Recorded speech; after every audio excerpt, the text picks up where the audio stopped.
Hello, everybody, and welcome to another game of Toonkind D&D. My name is Arsum Obsessions, also known as Obby, and we are here today for this funny little game. Whatever happened to Milo Woode? Hee hee. I am joined by two lovely, wonderful players who I love so very much. If y'all can introduce yourselves from top to bottom, that would be great. Hello, I am Oatmeal. I will be playing the Professor, real kind time-traveling space alien, and because of things where I'm recording, I'm going to be a little quiet for the first 10 minutes, but after that I should be able to talk normally. And then it is me. Yes, we love to see you, Oatmeal, and we rejoice when you all be able to be loud. It is me, the Wild de Vinegar.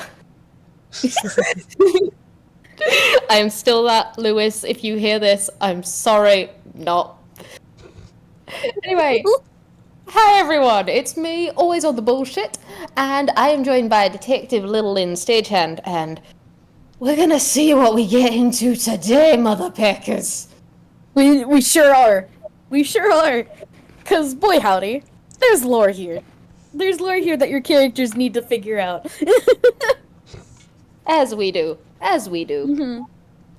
Yeah. In recent events in certain games and whatnot, there was a very concerning interview that both of your characters were pulled into the audience of. Mm-hmm. Which is a whole magical bullshittery in and of itself. In the middle of a case! In the middle of a case, in Lynn's case. On Animus. On Animus. It was Good wild, heavens. yo! She came back to a guy trying to get a weasel to look at her watch! It didn't work, folks. It didn't work.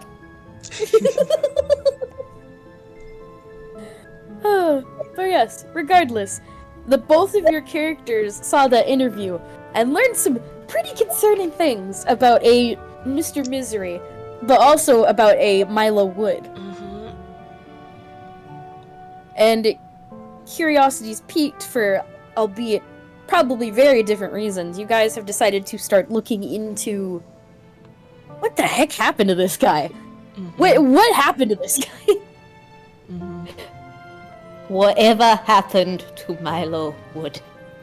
We really want to know here. Gotta figure it out. For the professor, he actually has been acquainted with Milo in the past. Literally, in the past. 30 years in the past. And, so he knows where to start looking. But for Lynn, it's a bit more of a tricky process. You have to, go digging and such. Luckily, we handled the roles before the game properly started. So I've got all the info that you've got right here.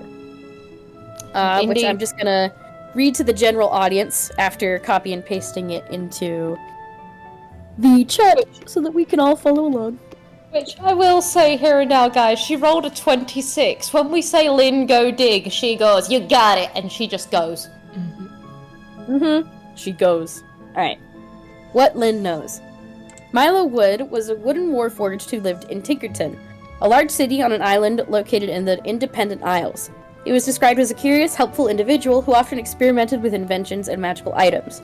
He wore baggy, comfortable clothing, an eye patch, and was rarely seen without his deep gray newsboy hat. He was a member of the Clockwork Eye, an adventurers guild that gives its members the opportunity to work odd jobs that people present to them, which could range from dealing with monsters, helping with events, recovering stolen property, and everything in between. He was a member back when the guild originally began nearly 30 years ago, and was a member up until his disappearance. His disappearance was discovered roughly 7 to 8 years ago, about a week after his last reported sighting. A missing persons case was created but never officially solved. Supposedly, a few months before he up and vanished, he grew more distant with those he interacted with to the point where they wouldn't see him for weeks at a time. Your contacts, Lynn, mentioned that his apartment hasn't gained new residents since. A family friend has been paying the rent and has asked to leave the property practically untouched besides the occasional cleaning, perhaps in a gesture that, should Milo return, he'll have a place to return to. Teehee. It is intriguing information and something Lynn really wants to sink her teeth into, especially like the idea of the eye patch in the first place. And also his actions before he disappeared, because there are several angles she can think of to pursue in this. Monkey have many thoughts. Monkey is already building board. Monkey There's a board, it is being developed. You know, a while back we had this wonderful breakthrough with Lynn where she stopped putting up so many boards because she reached over 100. And then we got her better, and then we kept throwing plots at her, so the boards are going back up. But it's not because I got apophenia, it's because plot shit happens. It's not because of mental stuff or emotional what happens. It's because... It's because plot happens, man. There's so much of it everywhere. And now I'm just imagining Lynn in front of these boards just going, I'm in therapy, this isn't paranoia, this is just shit happening. But before we go down the monkey rabbit hole, the monkey is getting on the train, the monkey is heading to this location.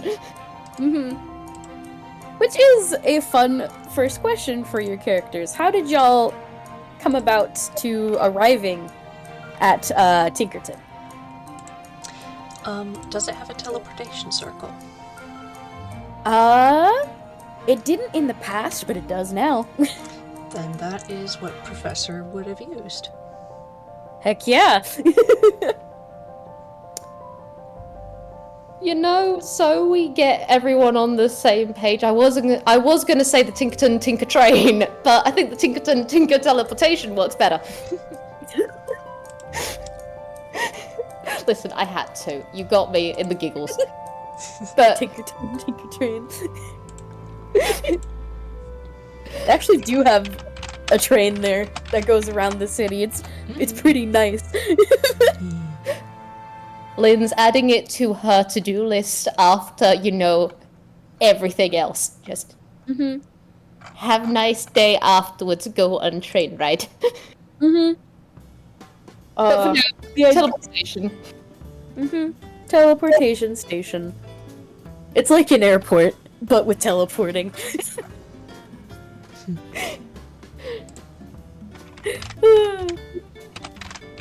God. Do you guys like how it would be really funny if the professor like showed up first and then not even like 5 minutes later Lynn comes walking out the door. Yes.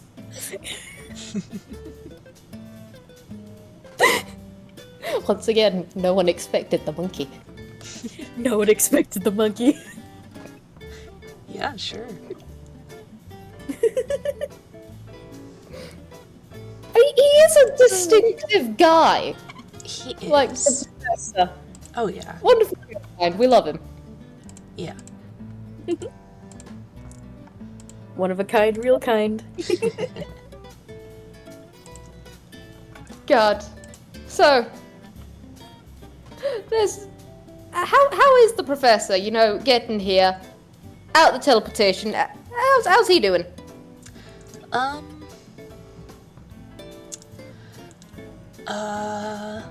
I guess kind of a little bit guarded, but determined.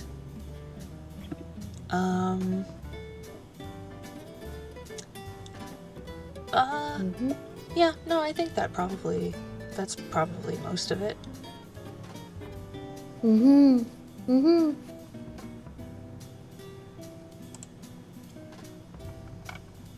I think with Lynn, when she does come out the teleportation place, she's got a habit of spooking people or excitedly coming up to them or that sort of stuff. The professor, as she's met him so far, is traumatized guy who goes to space, maybe from space. She's deciding that later. At the same time, it's just like, you don't spook that one. Yeah, based on their previous interaction, a good judgment. So I think the moment she like leaves the teleportation circle place, spots him, thinks through.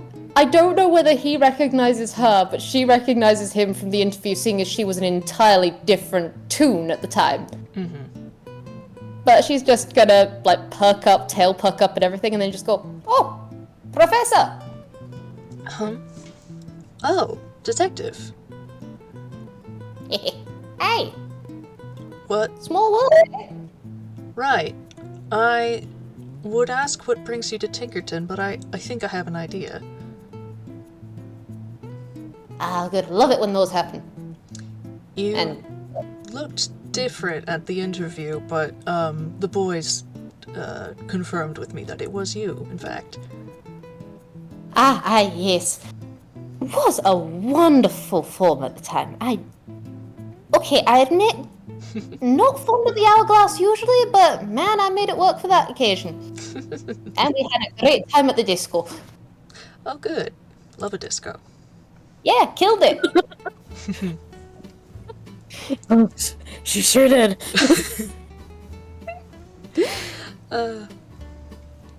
So, seeing as we're both here, well, we both know why.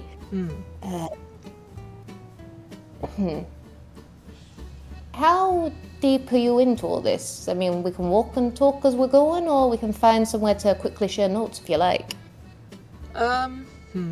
There's probably enough room between here and, well, at least the first thing I'd like to look at, to walk and talk. Marvelous! Alright. Let's go do that then. Yeah. And he will lead the way. It seems like he knows where he's going. Like, yes, this place has changed in 30 years, but the main street layout, I imagine, is similar enough. The main street layout has remained mostly unchanged. There was an attempt to change it for cars, but the folks of Tinkerton hated it so much that cars were banned. Oh my god, I love that for them. That's great. That is so superb, and we love it. They just went, no, those suck, keep them out! I want to live Exactly, yeah. They liked their public transport. They didn't want no rich guys coming in with their vehicles. Come on. there. Yeah, oh my god. My brother's into, like, civil engineering, and he would love that. We want horsepower, we'll get a horse! Uh-huh. God. Oh, but yeah, so he right off the bat seems to know where he's going. So it seems like he's been here before. And those who don't know what Tinkerton looks like, Tinkerton kind of looks like a cross between a steampunk aesthetic and a toy box aesthetic. A lot of the toons here that populate the area are like stuffed animals as well as little wooden toys. More recently, there have been plastics and more metal toys, electronic stuff, getting mixed into the fray. The buildings are a lot bigger than you remember, Professor. They seem to be transitioning from like a bigger town to a small city, which is pretty impressive in 30 years of growth. Certainly. I just had to throttle the inner geographer in me who was about to start going into urban migration. No. We're not developing the geography. We're not teaching an hour-long lesson on that today. No. But to sidetrack from that, Lynn is actually, like, she's got her cane out today and she's just strolling alongside him. Just like, maybe a half step behind because she's short. She's short. Well, On the plus side, she's fuzzy enough to, blend in with the fuzzies. Extremely fuzzies. as it happens, Professor has a cane out as well. Although he doesn't seem to be using it to walk, he's just kind of playing with it like a sort of color guard type thing, like spinning it sort of absently. Like you might a baton.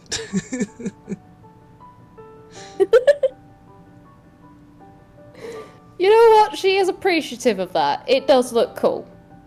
You know, as before she gets into the knit and grit, she is just gonna go. So, been here before? Yes, I have. A very long time ago. Hmm. Must have changed a lot, though, eh?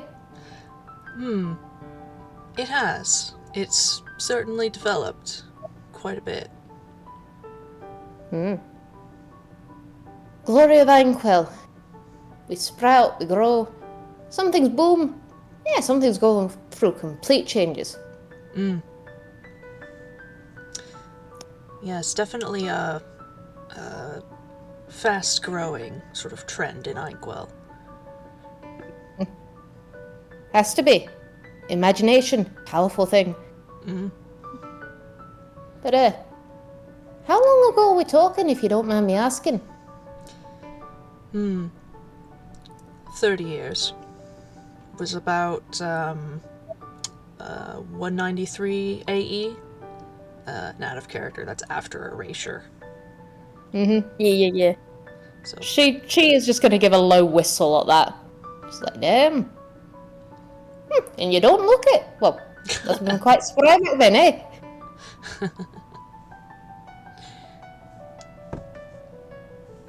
How old even are you? old enough. You know what? I should have seen that one coming. You don't answer when there is. Unless you want to get defenestrated. That's a good way to get defenestrated in NyQuil, I've heard.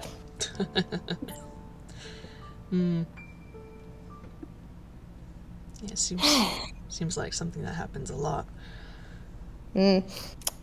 Especially to the people who find it most entertaining. Or, you know, ask for it. But, 30 years ago, that would have been... Yeah, that would have been around that time. Did you ever...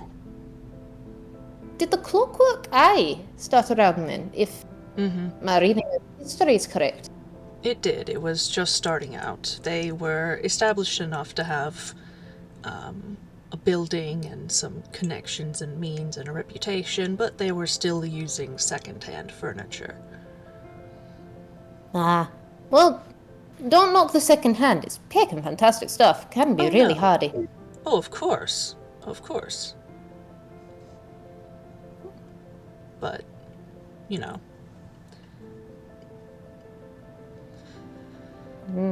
So, yes, that's when I was here. He was 5. As in... He started out around then, right? So, is that adult Toon 5, or is that for some age difference? Of course. Well, that's the thing. He wasn't a toon back then. He was a fully real kind, warforged marionette. So... The toon thing is new.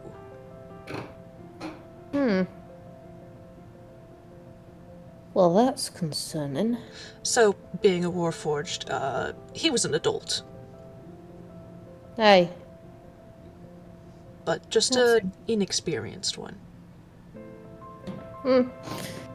Yeah, you can get a lot of things just popping out, but at the same time, you got to get the experience in. Otherwise, things are a little wobbly. Oh, absolutely. I mean, I had to be careful sometimes what I said. I nearly had to give him and his cousin the talk. Okay, I'm just saying here now. Lynn just kind of stops for a moment where she'd been ponderingly looking around, and then just kind of slow turns to look up at him. She's like, oh God, the talk! I managed to avoid that.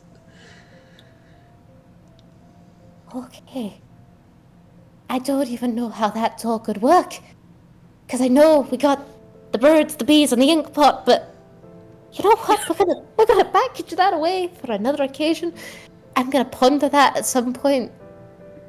And that is going to be weird for my library books. The library soon we pick up weird shit. So, if you knew him then, did you keep in contact after that? No, I didn't manage to, unfortunately. Something happened? Had to travel, and it was a little more difficult to keep in contact like that, and I got rather busy.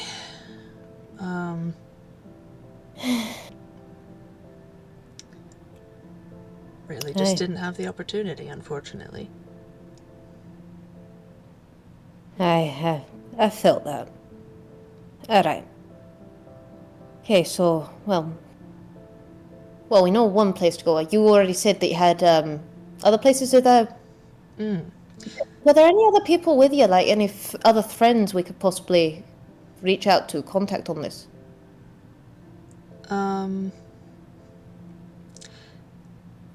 He kind of, like, thinks, and then shakes his head. No, not really. I mean, well, it depends what you mean. I knew I made friends with a few of the other people who were local that I could talk to, if they're still around.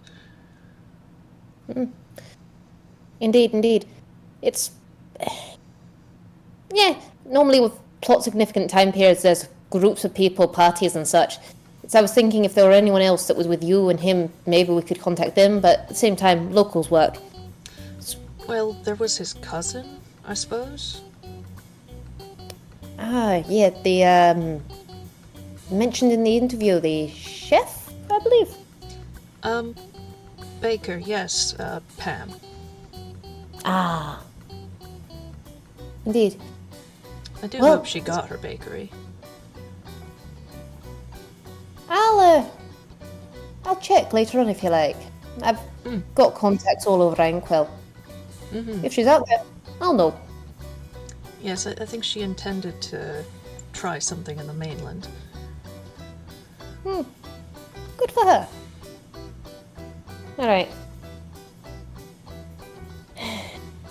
Well, we'll see if we can find out about her and make sure she's alright. Right now, we need to focus on, well, this one. Yes. And... I have to ask, what do you intend to do with the information?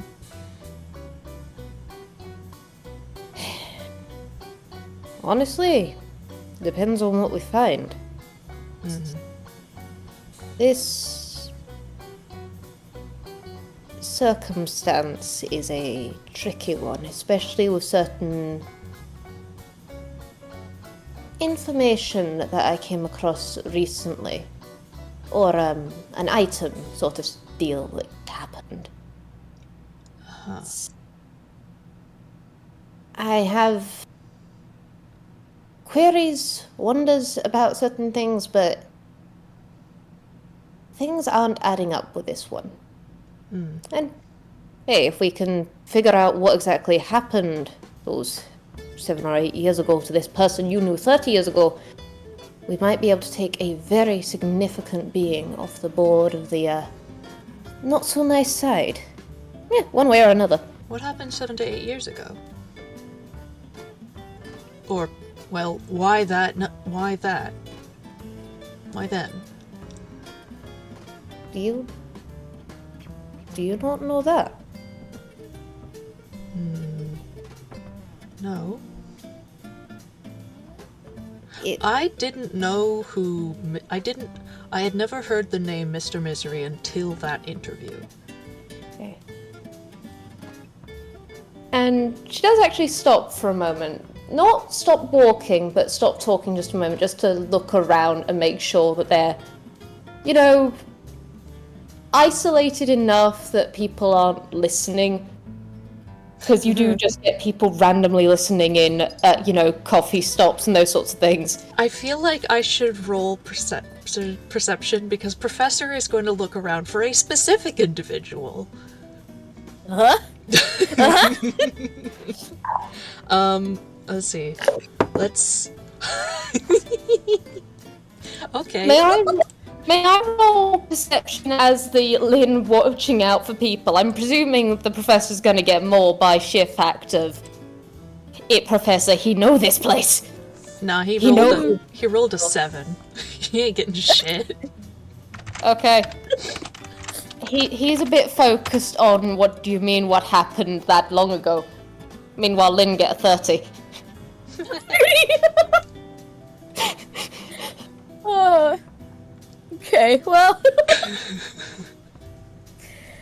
Professor, you had the right instincts. Unfortunately, you didn't roll high enough to notice this individual. Lynn, however, immediately clocks that they're kind of being quietly trailed. Not in a threatening, they're following you to stab you kind of way, but in a they're listening to the hot gossip. Some 40 or 50 paces behind you, there is a stuffed elephant Toon amongst the crowd, who is very subtly following behind.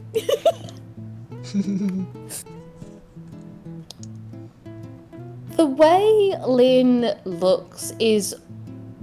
It's always you don't know where she's looking because she will look out of the corner of her eye even as she's focusing ahead, sort of thing. Mm-hmm. And so... I think she stops for a moment.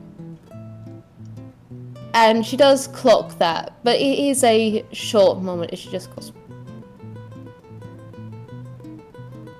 Oh, I mean, in law, honestly, everything gets a little bit of a grey area every now and then, you know? But I've got a few ideas. And as she's doing this, she does actually rub her neck for a moment, and she is going to cast message to you and just go, we have a tail, so we're probably going to need to deal with that one way or another. He can respond, right? Yep. He laughs a little bit and goes, let me guess, stuffed elephant Toon? Oh, so you are acquainted. And she is casting message again. I want you to know, when Lynn casts message, she will just say inane shit normally, and then just say that afterwards, just as though you're carrying on a normal conversation. Mm-hmm. Yeah, Professor can perform similarly. Mm-hmm. But Lynn is just gonna take a moment. Just go, so, do we want to address the elephant in the room while we're out and about, or do we want to take this to an alleyway? Oh, I don't know.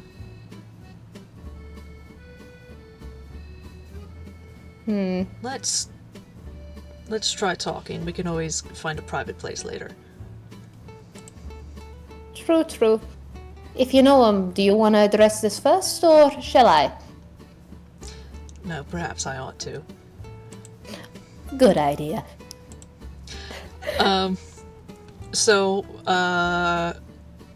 Professor, you know, they're acting like they're very casual, they're still walking, they're still talking.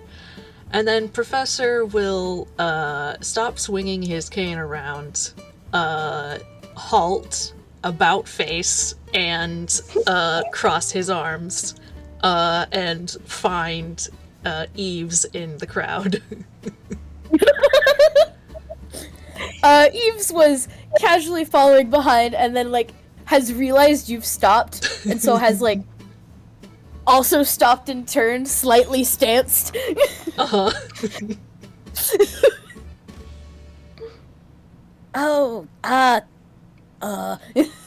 Long time no see, Eves. Oh, I thought you looked oh, Professor! And Eves gives a very energetic wave with both, like, one of his little nubbin hands as well as his trunk. Yeah, Professor will walk over so they don't have to yell. Yeah. Eves will jog to catch up, which, Professor, from, it's been 30 years. Oh, Eves yeah. looks like he's got a little bit more wear and tear. There's some patches and places and to fix little holes and such. Yeah. He looks like a well-loved stuffed animal. Yeah. Nice. Mm-hmm. But yes, Eves will jog to catch up, and he stands like slightly shorter than Lynn, which is very small. Oh yeah. It's so small. It's so small.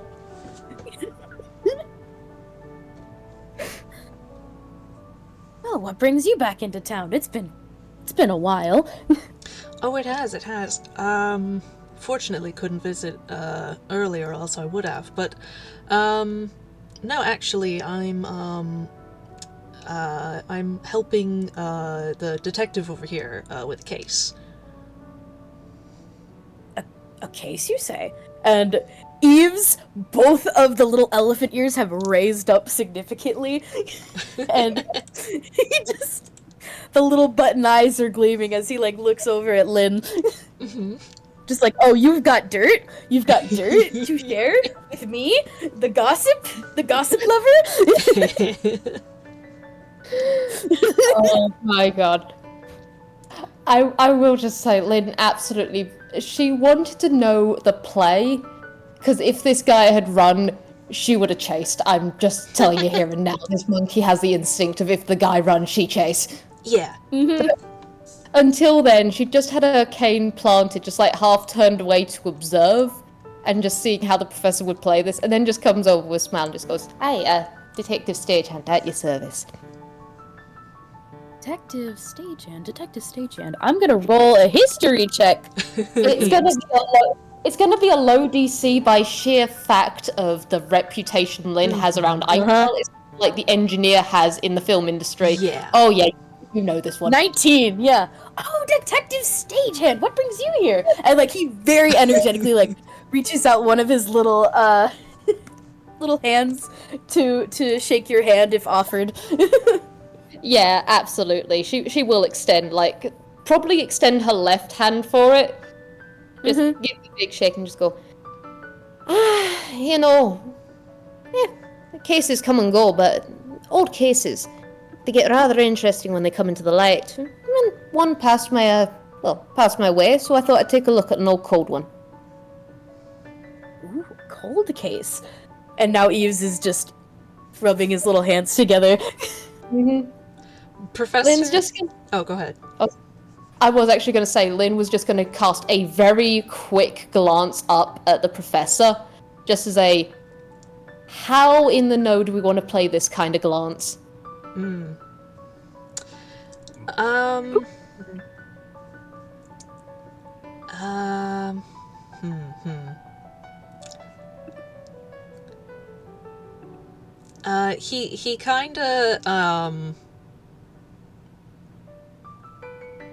He kinda does like a subtle sort of like shrug and like sort of like tilt of the hand, like to a gesture like so or something. And he was very enthused. His mood had definitely brightened meeting this fella, but at the question about the case, his expression becomes a little more slightly more subdued, and he just sort of nods and he goes, well, unfortunately it would be something you would have some familiarity with. Eves kind of tilts his head curiously, and then, and what do you mean by that? Missing... Now you're making me a little nervous. Yeah. Missing persons case. Milo Woode. Oh. And,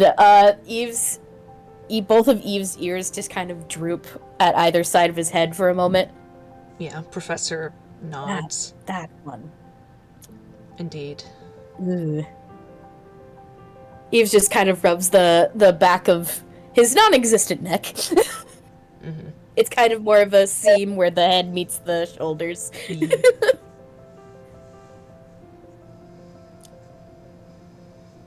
Well, I can help with what I know, but I gotta admit it's not a lot. That's all right. Indeed, every little helps, and hey, even fine details can lead to some interesting results. And oh, you seem as though you're someone who gleans a lot of information. Eve's little chest kind of puffs up a little bit in pride. Alright. Yeah, that's for sure. So- Little Snoop. Oh, Snoops are the best kind. They can get so much information. It's a good thing to be a little nosy. It can get us into a little bit of trouble, but hey, we know trouble. Well, I'm plenty nosy, and I've got my ears low to the ground, he says, wiggling his ears a little bit. Both a joke on his trunk and how short he is. Yep. Well, the latter part, you and me got both. Alright. Okay. Is there somewhere we could talk? It's, I know you had somewhere you had in mind earlier, Prof, but... Oh, well, I was thinking of the Clockwork Eye. Would that be a good idea, Eves? Eves just gives a very enthusiastic nod. Alright, then we shall head there. Pickin' fantastic. You both lead the way, and while we're on the way, Eves, you've got to tell me how you know this guy. Okay, I'm interested. I like a story. Gimme. Oh, well, a story I can provide, you see. And, like, as Eves is starting to kind of semi-lead the way, his trunk adjusting, like, a little hat that's sitting on his head, like a little bowler cap. Oh my god, I love him. He's like Baba.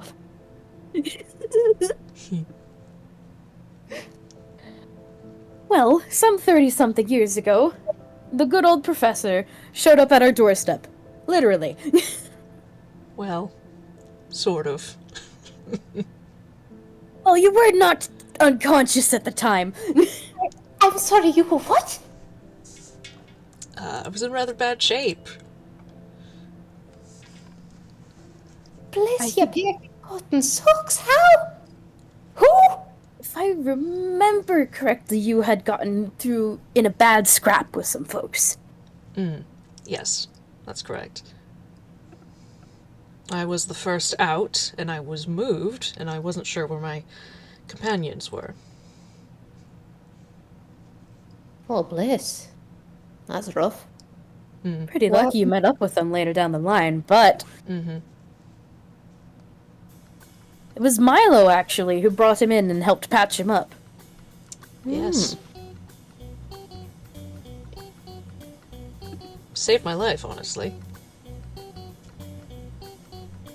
Intriguing. What was Milo like, if you don't mind me asking?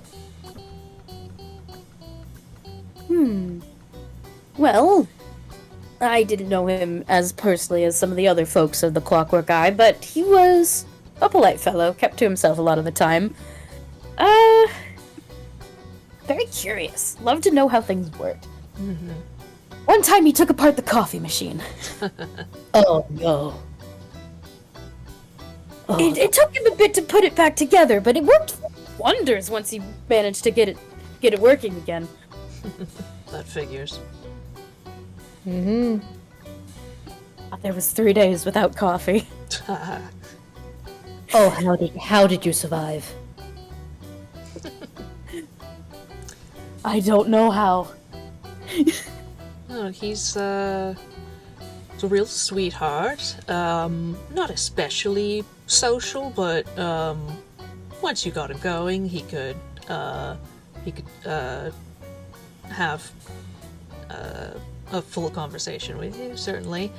Especially if it's something he was interested in. Largely artificing at the time. Really good at it. Managed to, let's see, he and I managed to develop a magical item that normally you wouldn't. Normally, an artificer wouldn't be able to. Wouldn't be able to construct for another few years of experience. But between the two of us, we managed it. And I will admit that most of it was him. Oh, what was it? The professor grins wide, and he takes his cane and holds it out like horizontal in front of him. Clicks something on the handle, and hops up to sit on it as the bar, as the cane just. It is just completely still in the air. Oh, by Jove, you actually got the damn thing to work! We did. Took a few tries, but... Oh, I remember that first attempt. That was Ooh, something. yes. Ugh. But, Which, for the first attempt, my joke was that, they forgot to account for the rotation of the planet. so it's So probably there's just a still in floating orbit. stick somewhere in orbit. Oh my god. It's fine. That'll be a problem at some point in the far future for some random poor schmuck. But yeah, this is it is styled as a rather nice derby cane, but it is in fact an immovable rod. Yeah. Yeah! Lynn is kinda looking in awe because she knows what those are. Oh, that is cool. Professor will get back down though and keep walking. Which, you guys are now actually starting to approach a part of town that you're way more familiar with, Professor. Because, while it has been 30 years, this part of town actually hasn't changed much. There's still, like, the clockwork, the clock tower off of the distance as you guys approach the Clockwork Eye, which is still a humble little building, with its sign posted out front, which is an eyeball with a iris that's in the shape of a gear and a little pupil in its center. The building looks a little bit bigger, but it still has that kind of homey appearance, which you're very familiar with.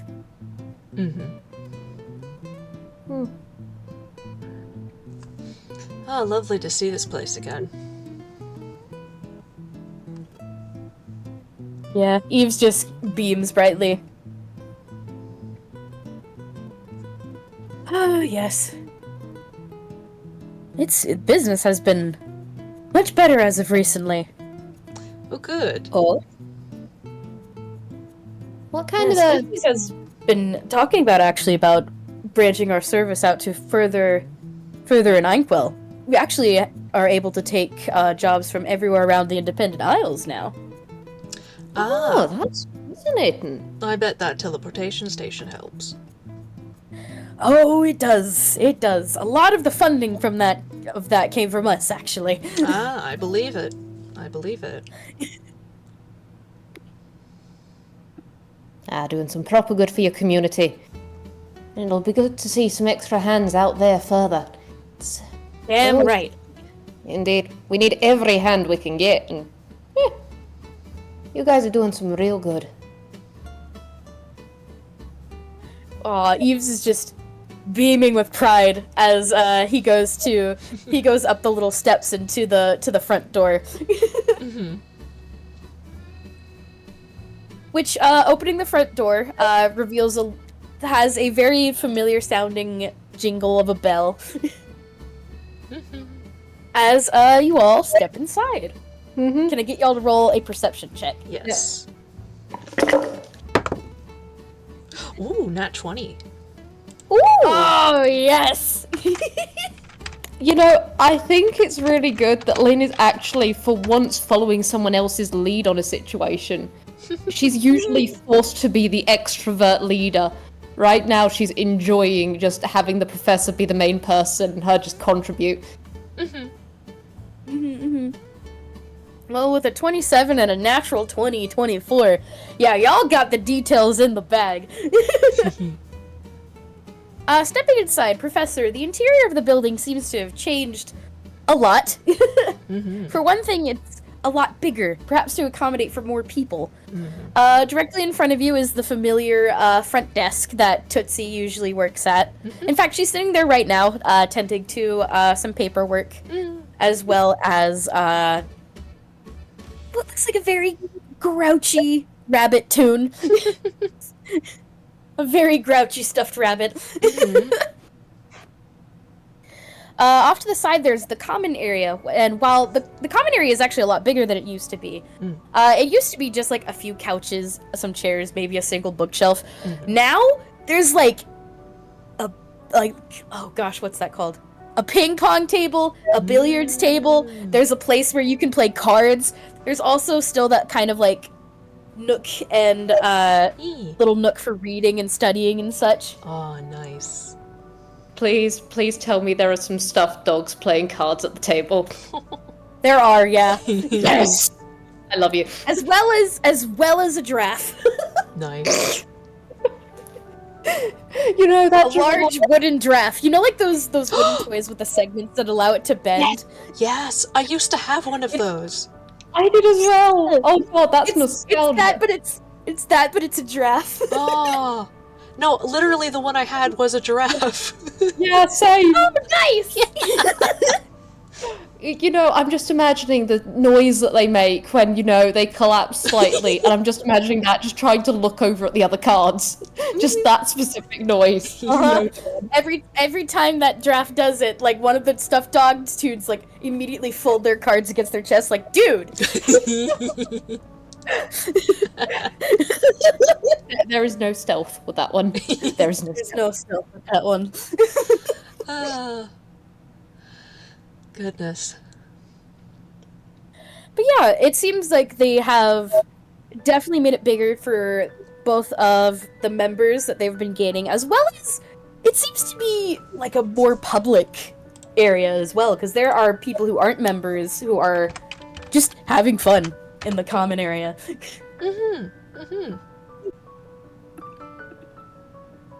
Yeah, nice. Almost like a sort of on a university, like a sort of student commons, sort of a building. Yeah. Yeah. Exactly. God, you repeatedly keep activating my nostalgia with this place. It's great. I love Tinkerton. Tinkerton is meant to be a cute little toy box full of nostalgia. Yes, Well, it's succeeding. yeah. And lore. Don't forget the lore. Oh no. Well, of course, the sword's here as well. Professor does have the sword holstered. He doesn't.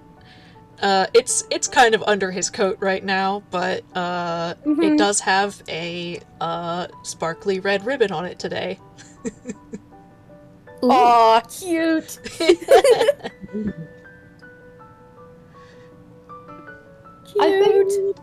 I think as the professor's taking it all in, Lynn's taking it in as well, but she's specifically like that half step behind. Just if anyone's going to look at them, they're gonna see the professor first. Oh man. Well, Eves kind of steps into the room and gives a wave to the front desk where he gathers the attention of the porcelain doll and then moves to address the stuffed rabbit. So that Tootsie can get a break yeah. from grouchy customer service people. Oh god, customer service. The poor doll. It's fine, she's a champion at this.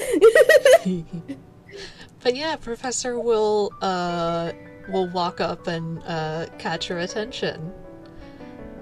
Hello, Tootsie. It's fantastic to see you again. She kind of like squints her eyes a little bit, and actually adjusts a pair of glasses that she didn't used to have. Oh, Professor! Oh, hello! I almost didn't recognize you. Wow, it certainly has been a while. Mm-hmm. I see you have, and she like looks over your shoulder, like, which she does have to like stand up on her chair to look over your shoulder because good golly, you're so tall. Oh, absolutely. And she gives a wave to Lynn.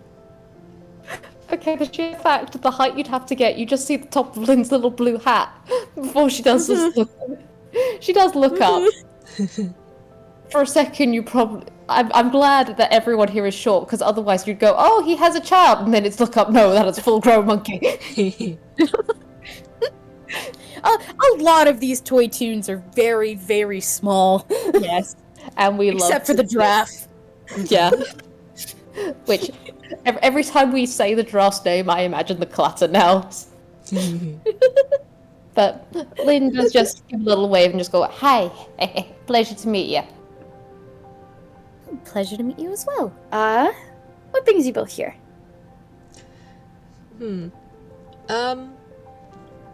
A interesting case. The detective and I have taken on a cold case which relates to a sort of the Clockwork Eye, but he's just kind of like it's difficult to like, what do you say? And he's just like Milo. Ah, yes. And Tootsie, the bright and chipper attitude has immediately been replaced with both a melancholiness and a, oh boy, this again. Ooh. Well, I'm sorry, it's we've had a lot of folks trying to inquire about Milo in recent years. Oh, yes? How so? Well, it's a lot of his old family. Pam and her folks. That makes sense.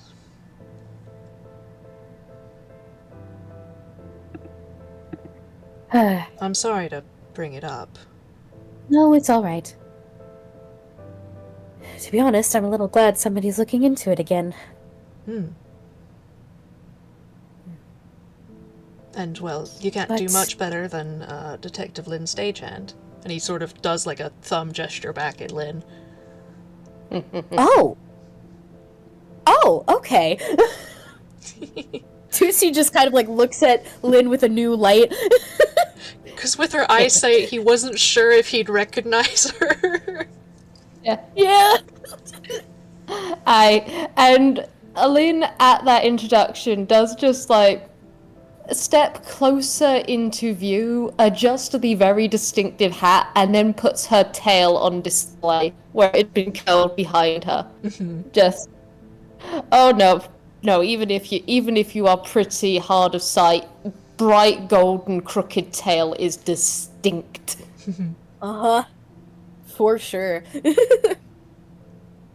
But yes, Tootsie would nod, and well, it's nice to have a face to the name, I must admit. Hello. If it's a case you're looking into, then I would be happy to help in however way I can. I imagine you would be here to look at Milo's old room. Aye, if it's still available. I understand certain places take over old rooms, reconvert them, but if there are any items, or if his room is still intact, it would mean a lot to be able to investigate it. His room still is intact, though we did repurpose it a few years ago.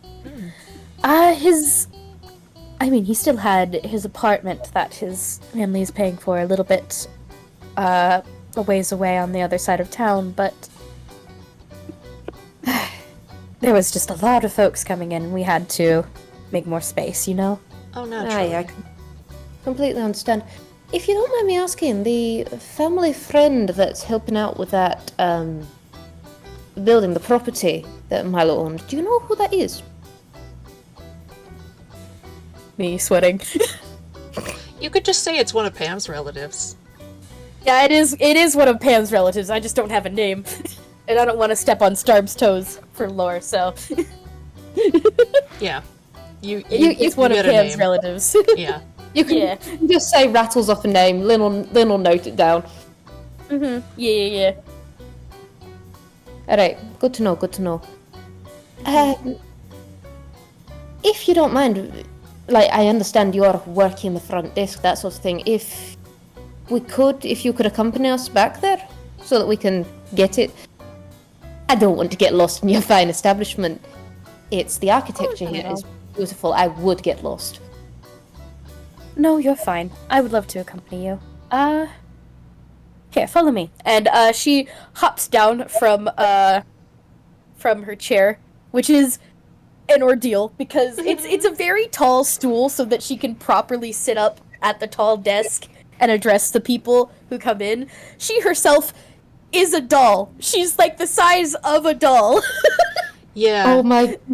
Honestly, I imagine there might be like a pillow or like a squishy mat on the floor next to the chair just so that because she's porcelain.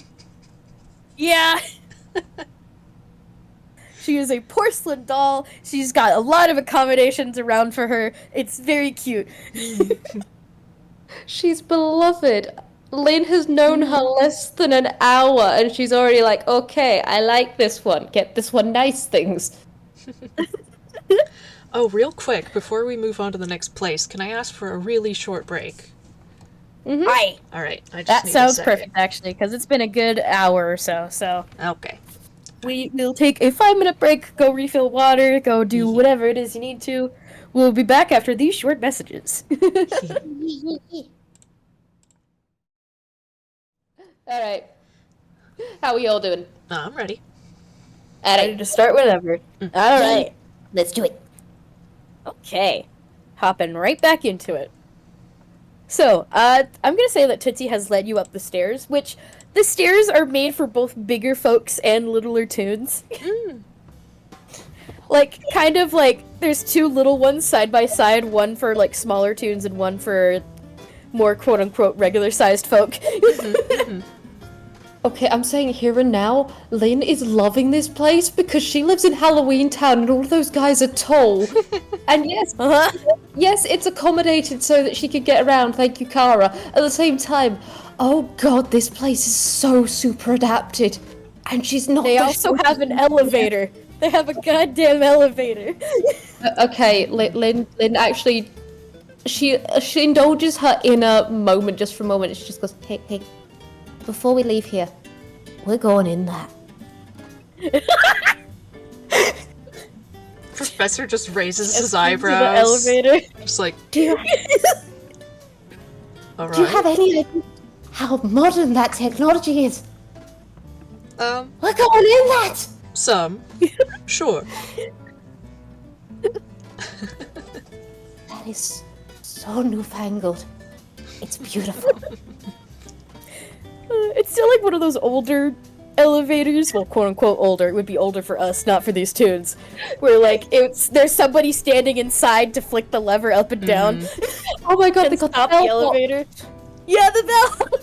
Yeah. It's got the gate with the overlapping that It's got the thing. fancy metal gate. Lynn is looking at it in utter awe. Like, she's seen...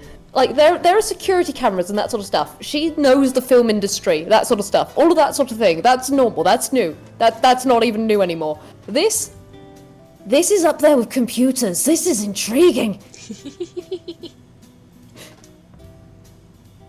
Delightful. Yeah. Delightful. She moves on, like, right after doing the little tug and that sort of stuff. But you can just see she's just there like, that is newfangled technology. That is incredible. But yes, Tootsie leading the way, helps direct you all upstairs. Takes a left and then another left, and eventually leads y'all to the what used to be Milo's old room, which looking at it now, it seems to be repurposed into like a small study. It's basically kind of one of those ones that you would find at like a university where you can rent out the room and then use it for studying stuff. Yeah, all-purpose little desk office. Yeah. They figured it would be a nice thing to repurpose it into and still have it like be associated with Milo. Yeah. Bless. Yee. But yes, you have entered the room. There's kind of a larger desk in the center of the room with like 4 seats surrounding it. There's a different desk kind of off in the corner. There's a bookshelf with a number of reference material, kind of like your basic atlas stuff and whatnot. I think before it's Tootsie, right? That's the name. Before they like fully get into just go. How did you know Milo, if you don't mind me asking? I mean, I know same place, but were you close?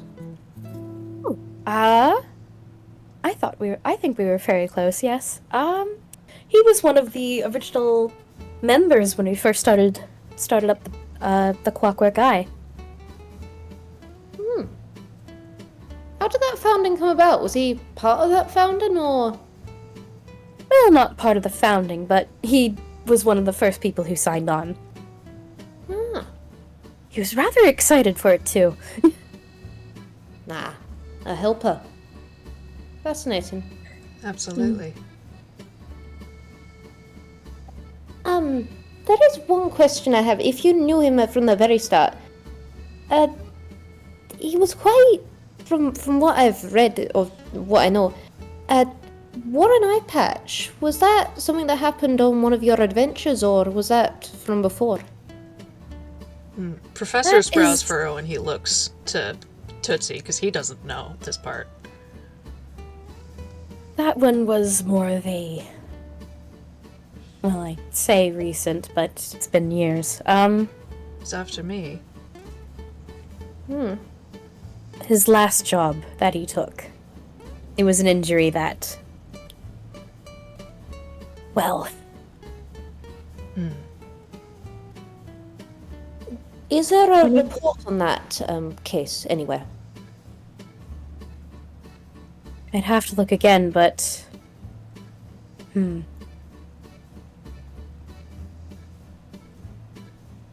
I could go look real quick in our records office. You two do whatever poking around you need to. If you've got anything on that, any medical records, anything, just bring them my way. Thank you. Tootsie will nod and then wave the both of you kind of into the room before she toddles off to go get the information she said she'd grab. So, all right, y'all are in the room. What should you do? Well, Lynn's forming even more notes in her head. Just Professor does comment, she probably would know. She, at least when I was around, was kind of their main medic. Ah. Fascinating. She may not have kept that exact position for long enough to have dealt with that specific incident, but at least she has the know-how to understand it. Indeed. Thank you for providing me that insight. That is incredibly significant information. If we can also find out, well, if it was the last case, then that would line up. All right. Could we investigate this room?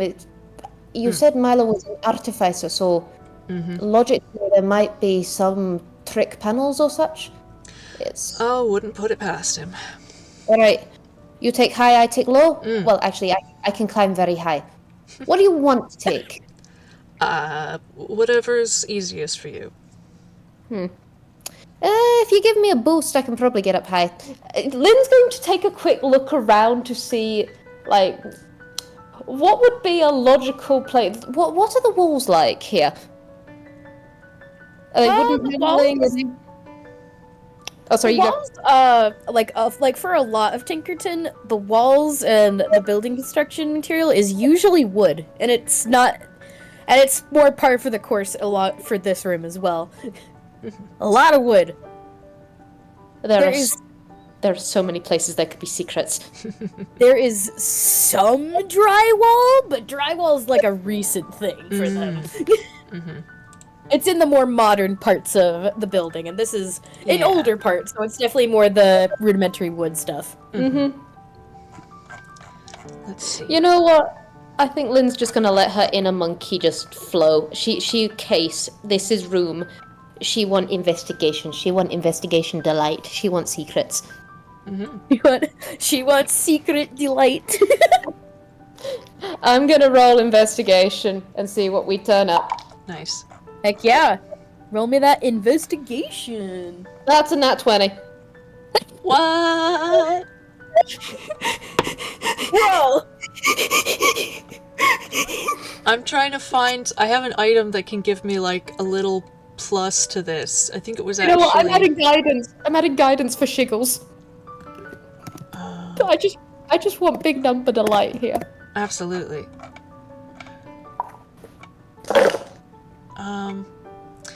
Avi, how much does the oh wait, no, you don't know this. This wasn't one of your items. This is something I found elsewhere.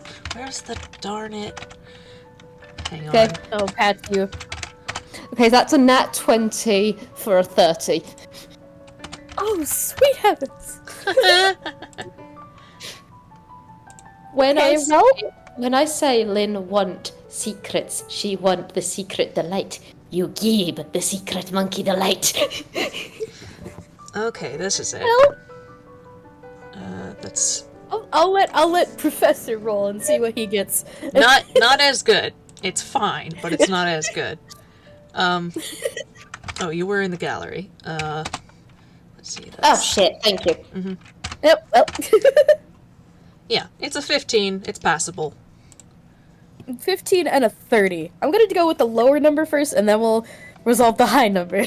The 15, you can see like a couple of things that are decorating the room that might have been Milo's old projects. You can see like some wind-up things that are decorating some of the parts on the bookshelf, as well as a picture of, it looks like Milo as well as a couple of the other original members. Like in one of those old-fashioned sepia images. Is Old photography. no eye patch in that one? If it's the founders. No eye patch, yeah. Lynn, with that 30, nat 20. The DC for this was a 25. You broke that. You broke his back. Good heavens. You give monkey challenge for find thing. Monkey go bet. Bet. But yeah, you are closely inspecting like all the different things in the room. You are a monkey of the find hidden things genre, so you are very familiar of where to look. Kind of in the corner of the room, there is this potted plant, like a fake potted plant, that is just looks like it has just been sitting there and gathering dust for a while. And you're like, that's definitely covering something. That has to be. Why else wouldn't it be touched? Absolutely. This monkey is just having the moment of, you know what? Lynn's paranoia always pings everywhere she goes, and so for once she's just going, okay, go. Scooting the plant to the side a little bit, you can see like there is kind of a looser floorboard in this corner of the room. Hey, Prof. Take a look at this space picnic. He like furrows his brows like, what? But he does come over and take a look. Oh. It's the floorboard. It's raised slightly higher than the other ones. Professor has a crowbar. Okay, I like the idea of just space picnic, get over here. Professor gets over here, Professor pulls out crowbar. Just the slow pull out. Yep. And he pulls it out of his coat pocket. It should not have fit in there. He will, it allows you to do a strength roll with advantage, so I will go ahead and do that. Lynn's is actually gonna go, what kind of real kind are you again? Is that a hammer space in there? No, not a hammer space, just more of a, integrated, extra-dimensional space. You know, like a bag of holding. Ooh. That's nice. That's picking nice. Mm-hmm. Alright, well, that is a 15. That's, meh. Yeah, 15. Still does it. With the crowbar, you're able to pry the floorboard up enough to reveal that there's, like, it's kind of dusty, but there's a little button hidden underneath it. I'm gonna press it. Okay. Alright. If things go shit, heartfelt my oopsie. Poke. He just kind of, like, braces himself in case something wild happens. Yeah. Who knows Milo, at least back then. Milo wasn't exactly the kind of guy to make traps, but his inventions sometimes had the tendency to explode. Both of these two are just braced for the poke. You poke the button and there's a ka-chunk, and from behind you actually you can hear the sound of something swinging open. Oh, he likes bookcases. That makes sense. Actually, it's not the bookcase. Oh? Across on the other side of the room, kind of behind where the picture of the founders were, the wall actually swings open a little bit.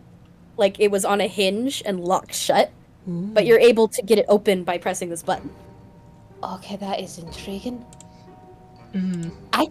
I can do this sort of stuff a different way. My house is weird. Anyway, well, she's beautiful. Anyway, let's go. The swung open entrance there's a spider web connecting it and the wall behind it. Looks like this hasn't been touched in a long time. But on the part itself that swung out, Lynn would actually kind of recognize what this is immediately because you have so many of them. It's a case board. Oh,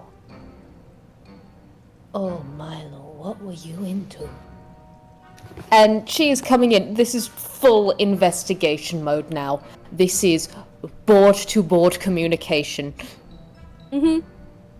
I want you guys to roll me investigation checks again. Okay, we're gonna add guidance to it as well for the shiggles. That is a 17 plus 8 plus...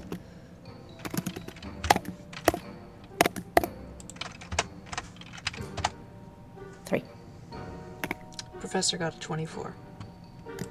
24. Wow. Oh, you're in the gallery again, VWild. Before I'm you not said anymore. that. I'm not anymore. A 24 and a 28. Instantly. Okay, wow. One knows Milo, one knows case boards. One knows Milo, one knows case boards. The purpose of it, unfortunately, isn't quite obvious.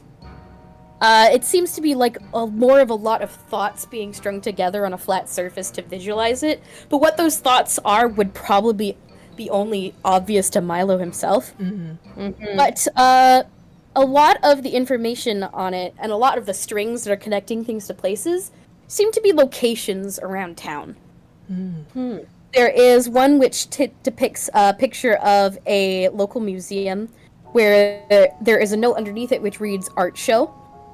Another one leads to a location at the docks of Tinkerton, which is focusing on a slightly blurry group of individuals. And there's a note under it that says suspicious activity potential lead. There's also just a lot of these different images, but eventually they all kind of convene into this one central image with a big red circle on it. And under the image, it is a note that reads, auction, hidden entrance, basement area, contact Eves about a way in.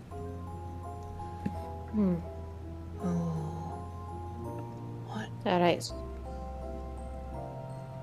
And then on the very corner of the board, kind of forgotten, is a little sticky note that says, find anonymous. Anonymous. Well, we might have something else to ask Eves. Oh, sweetheart, what did you get into?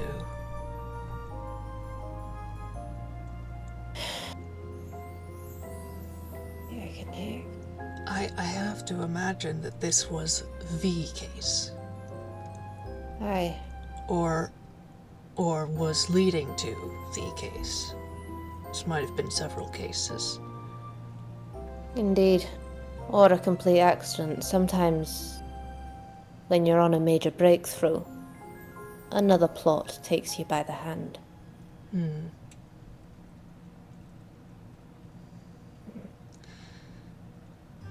And hey, roll me an insight real quick. Just as a treat. Oh yeah, sure. Nat 1. Sorry, he's distracted. Yeah, you know what? Lynn is a really deceptive monkey, so you don't notice shit nor dick because she is in front of you. Yeah.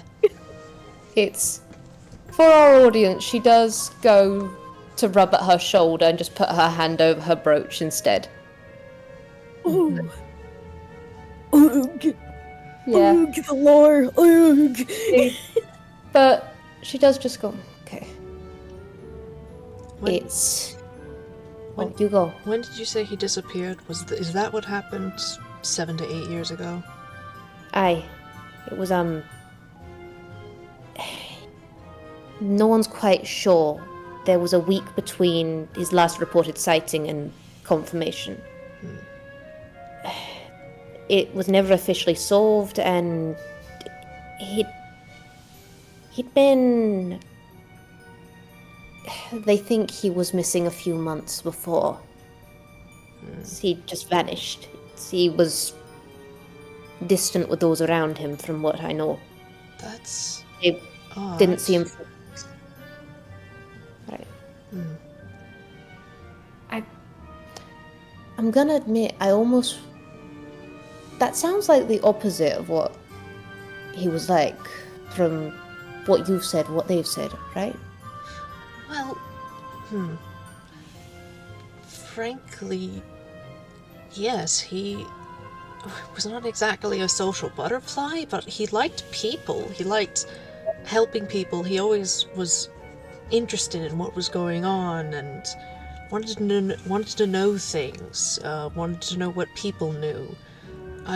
Distant is not how I would describe him, unless he was perhaps engrossed in a really difficult project, you know, the sort of thing where you just get so focused you forget everything else. It's not like he needs to eat or sleep. And what was he like, emotion-wise?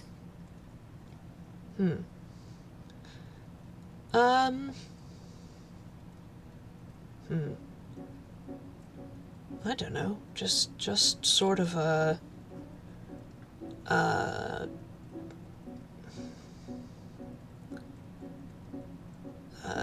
kind, a little snarky, curious, selfless.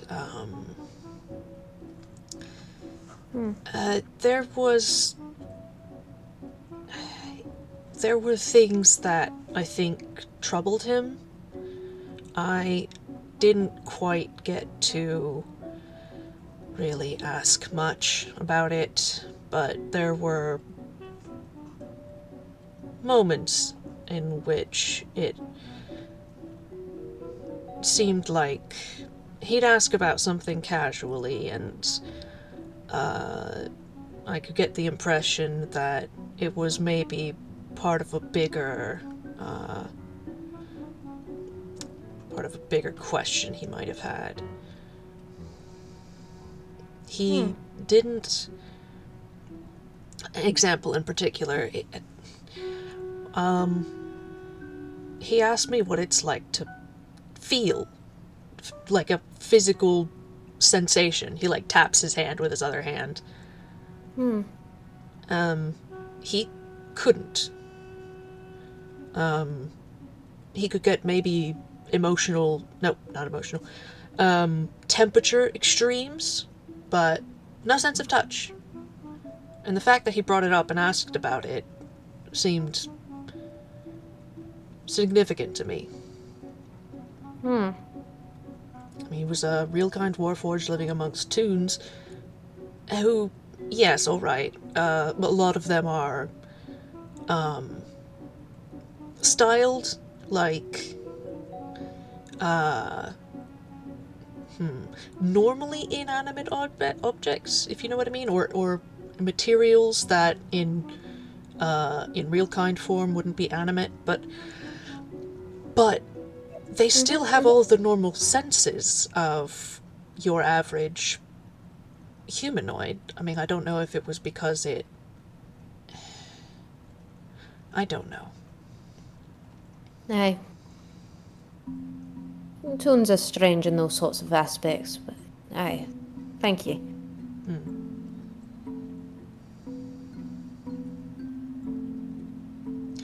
He wanted... Two of you kind of hear a small knock on the door. Ah. And then, like, Tootsie on habit always gives, like, a little knock on the door before opening it. She polite. She polite! She has manners, Polite. which a vast range of people don't. Bless her. Yes, hello, come in. Yes, alright, and then the door opens slightly ajar, and, Tootsie toddles in, holding a folder that's entirely too big for her. Okay, Lynn's just gonna come over and help with that because... Oh, honey. Well, Okay. as you can see, we did find something. Oh. The wall could, like, dislodged. Just like the board that's just hanging out in the middle of the room on the ajar part of this door you found. You left these two alone for like 10 minutes? They took apart your wall. Well, your reputation certainly wasn't wrong. You get things done. Wow. Pride ourselves on efficiency, ma'am. Now, yes. And so do you, judging by this file. Yes. Well, she kind of like holds open the folder. It's not like super thick, as perhaps maybe some folks were hoping. Honestly, you make do with what you can get. This is what I managed to find. Here you go. And she hands it to the person who's easier to hand things to, admittedly, because they're almost the same size. Yeah. Yes. And Lynn was absolutely ready to take it because it's just like the size with you, bless. Yeah, even just a normal, 8.5 by 11 paper is gonna be kind of big for her. Yep. Lynn is immediately just going to have, like, Kane transferred to tail, rests her elbow against it, puts the file on top of that arm, and then just opens it with her left hand to just see what we got. And as she does, she's gonna, like, passing conversation, so while she's doing Professor's got something, especially as Professor knows this person, just go, Prof said that you were medical, right? Oh, for a time, yes, when we started out. Though eventually, those matters were left to more capable hands, I will admit. Oh, Especially with my eyesight starting to go. Understandable, but you did a fine job on me. She just smiles and nods. Who was the person in charge when this incident happened? And as Lynn's saying this, she's going through the file, just like, give information. At the same time, letting someone know that they're being helpful is always a good thing. So just talk and read. Lynn can multitask like you wouldn't believe. Professor might be reading over her shoulder. I doubt I need to make you two roll investigation to see how much you glean and how quickly. Understandable. Tootsie kind of thinks for a moment and has to ponder back on events, because while yes, she is in charge of like helping with people's jobs, she's in charge of helping everyone get jobs. There's a lot of jobs. Oh god. Also, Obby, I have fun.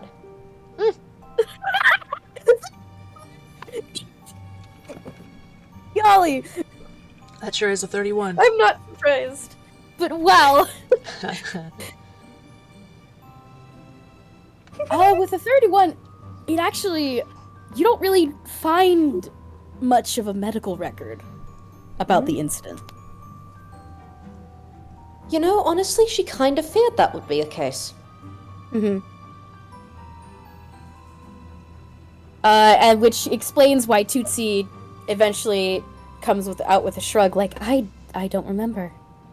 It's been a long time, I'm sorry. No, that's It's all right. alright. Is there any... You keep records of employees, paychecks, and that sort of thing, right? Would there be a backlog to this time period? If we can figure out who was sort of on duty around those sorts of times, we can narrow it down. There would be. In the case of Milo's stuff, however, it's... And she, like, sighs in frustration. Are there things missing? It's all missing. I see. Since when? After his disappearance. Somebody wanted to make this difficult.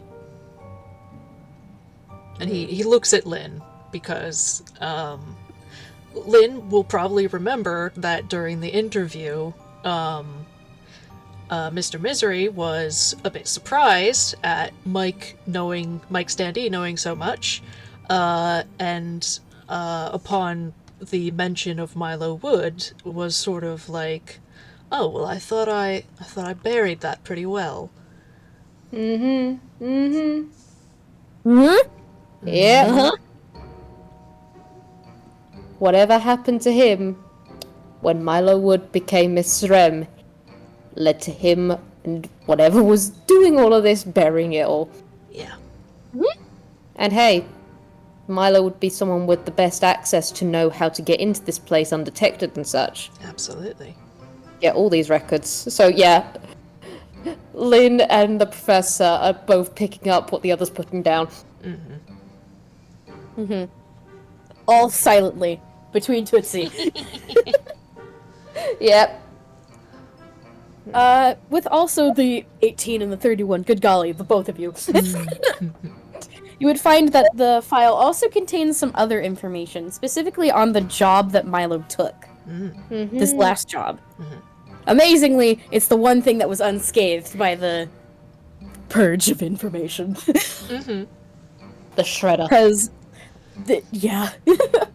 because this one was specifically filed under jobs that people took, not specifically Milo. Not his file. Not his file. But the job was for an anonymous individual. who requested that that an item be found that was stolen, purchased. It isn't quite clear. Does it say what the item was? Suspicious as hell. Does it say what the item was in and of itself?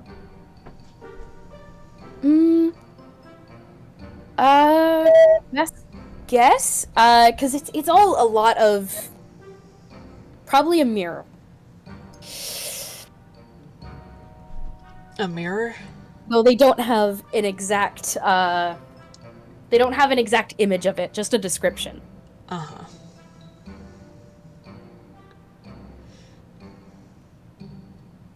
Hey, Professor, make another insight check for me. Mm-hmm. That is a... That is... 13? 13. 13. Okay, I'm looking at... Do you want to know what Lynn's passive deception is? I mean... I expect it's high. I mean, I imagine high. No. It's high. It's high, so passive deception is like 10 plus all the modifiers, so it's 24. You could... Good golly, you bards and your barding! It's gonna get higher eventually. Yeah. Oh, good heavens! You could roll just to see if she happens to... She literally cannot get that low. No, but a nat 1. The only way she could is with a nat 1. Yeah. No, that's No, a 15. Yeah, fair. Ah, dang. Yeah, no. You can't get anything off her expression. You do get the slightest twitch of her tail, but you have no idea what this means for her, especially as for all you know, this one could actually be projecting different emotions to how she's actually feeling. Oh, certainly, yeah. But she does just narrow her eyes from underscore. Fascinating. Right. Find a missing object, possibly stolen. That sounds familiar. And how do you mean by that? After I recovered from my injuries, I actually joined Milo on a case. The first one we did together was just that, a missing object that had been stolen. Although the person asking wasn't anonymous, and we found the item, there was a misunderstanding with some kobolds. Oh. Well. Yeah, I get that. Alright. Okay. Pitsy just sighs from the other side of the room at the mention of the kobolds. The time when there were a whole bunch of kobolds in the sewer stealing things. Stealing things. Tootsie's just rubbing her temples because they've had to deal with that more than once. Because the kobold thing is that it's between two different groups of kobolds, where it's a courtship ritual. And that was the beginning of it, and a recurring issue. Essentially, it's a recurring issue that they're trying to reason with them. The kobolds aren't having it. It's part of tradition. You don't mess with tradition. You don't mess with tradition, and you don't mess with courtship. This is love. It's love, baby. Okay, now I'm imagining stealing a disco ball. Yes! On several occasions they have! I love you. But Lynn is just there, just going, okay. Anonymous is going to likely be difficult. Actually, I don't think I made it obvious in my pronunciation of it, but it was from a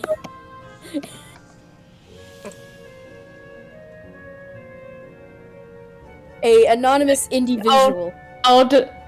Okay, the last part I didn't catch. The first part I did, and it's just, that is brilliant. I love it. Oh my goodness. I love you. Anonymous, stop. Indie, stop. Visual. This. Alright, so. Anonymous individual. Son of a pig. Okay, so. She does actually say that out loud. I hope you know. Okay, so. That one would be quite difficult to track down, I presume. Same as someone with a surname fake name. But. Hey, Tootsie, can you do me a favor? Yes? Eves. Do you know where, Eves is again? Might be good to grab him again for a bit more of a talk. I can speak with him real quick. He's playing cards down at the front, in the common rooms. With the giraffe? That should be fun. With the giraffe, yes. That one ever have any luck at the cards? Sometimes. Not often. Thought so. Alright, but, yeah. Is there anything, before, I set you off on your merry way to do that, is there anything you noticed back then? I know it's a long time ago, but... Well, was there anything that stood out to you from back then? Well... After that last job, it was sort of like a light switch, admittedly. He went from being as open about taking jobs and helping out to being very closed off. I imagine it partially had something to do with the fact that he took Pam along with him, and it didn't end well. So he didn't go alone? Not for this one, no, but... Is she... He was very shaken up about it, I remember. Is she alright? Oh, she's okay. Okay. How could we get in contact with this Pam? It's... Hopefully she has a bakery? Oh, yes, she does. I think it's located in Toontown? No I way. believe. Oh, yes. Oh, I should be able to find it then. Now that I know what I'm looking for. But I do believe we have her phone number on file. I would have to go look for it as well. That would be helpful. Thank you. Tootsie nods, and she is going to scurry off to go grab Eves and the phone number. It's... Oh, you go. Oh, I don't know why he brought Pam. No. There's gotta be some significant reason. Was Pam part of the Clockwork Eye, or... She might have helped out, but from time to time, but I don't think so. I mean, you'd bring another adventurer on a big case if you were worried about it, so... There's something significant in that. It's... If you know Pam, then that's probably a good avenue for you to pursue, but I'll also be keeping an eye out. While we're alone, I guess this is a good time to mention. And she actually stops speaking out loud. And does the professor know sign? Yes. Okay. She is going to switch over and go, Mr. M's Warlock, Aspen. There was a unique... we got into combat with her. It was a whole thing. Oh. Yeah. She had a shard of reflective glass, reflective surface. Mirror. Exactly. Okay. There's more to it of this black goop in her. It was a whole thing. It was not Toon in design.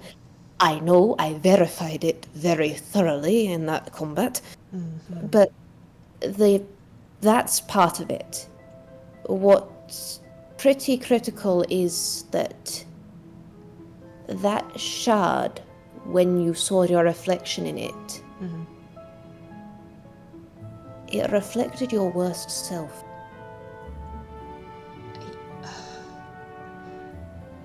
Super. Great. Fantastic. Okay. Indeed. From what I'm seeing from this, that Aspen had that in her Warforged husk situation. She's got more than one body. I'm assuming the other ones have. Yeah, it was a whole thing. Propped up box. Props to it. We're gonna see her again. Yeah. But that specific part seemed really significant, especially this. If the eye patch is relevant, I'm wondering whether that mirror... And she just kind of makes a gesture towards her eye. Yeah, he just nods. Seems pensive.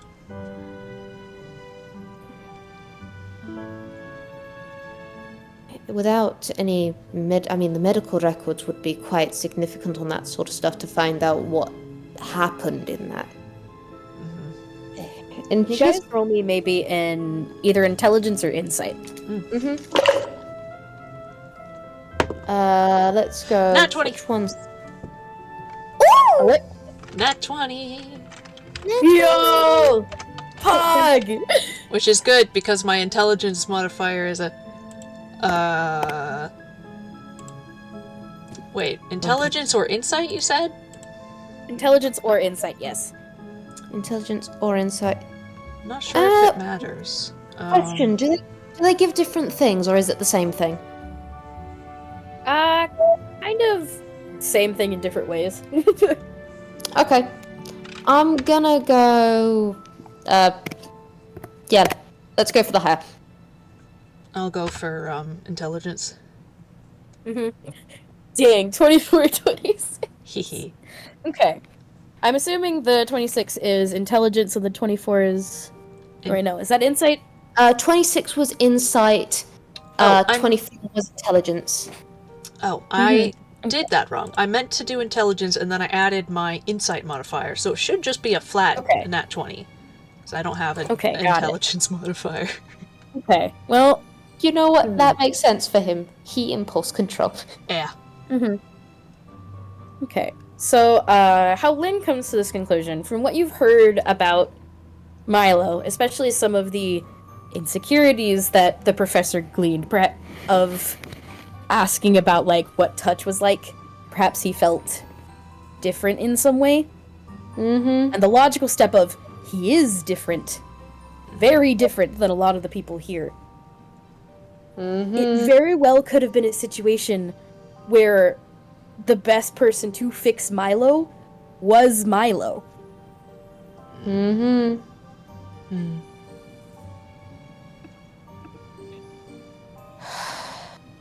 Oh, bless your soul.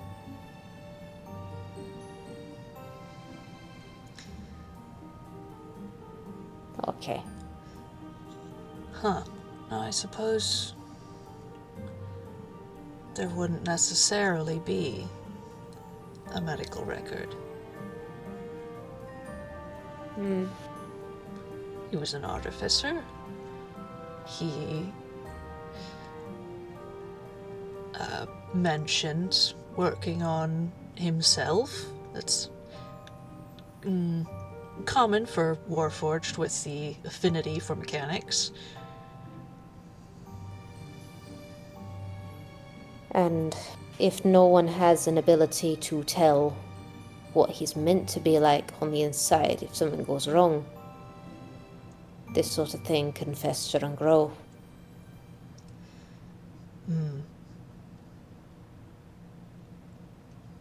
Scheiße. Okay. Alright.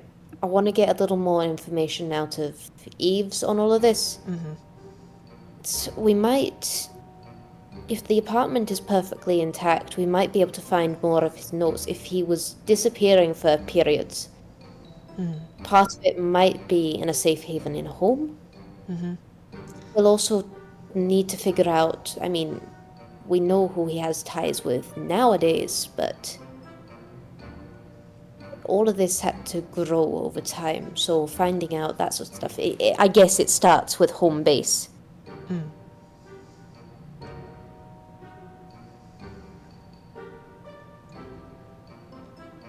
I just want to know what this anonymous, who this was that did this. Was Because if they were... or is, Yeah, there's somebody still involved. someone pulling the strings. Precisely.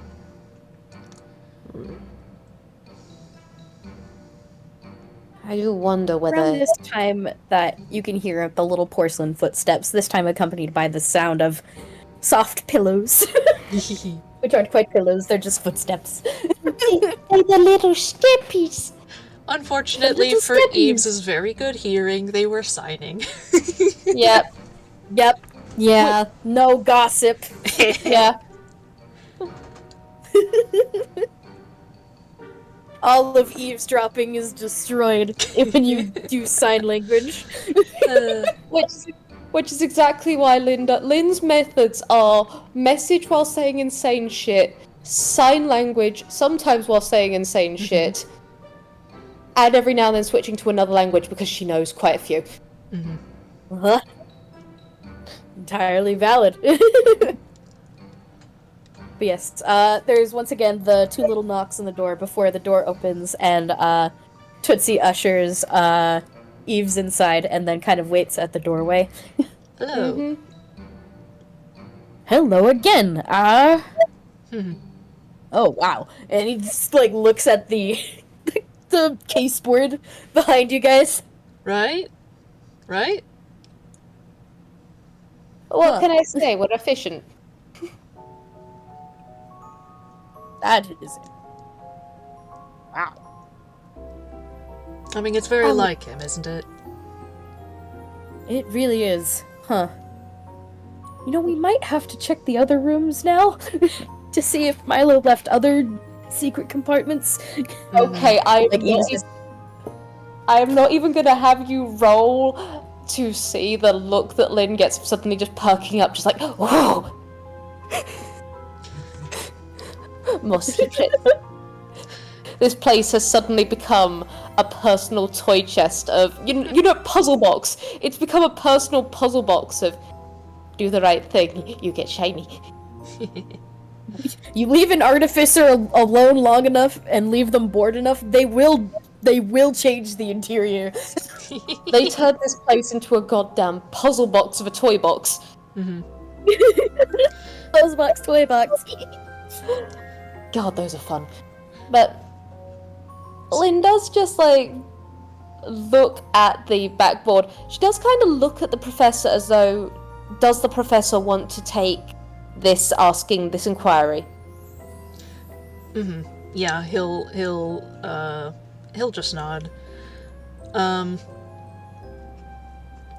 So, well, I'm sure there might be other things elsewhere. We did, it would make sense for him to keep, particularly sensitive things, hidden in this office specifically. And, well, there's a,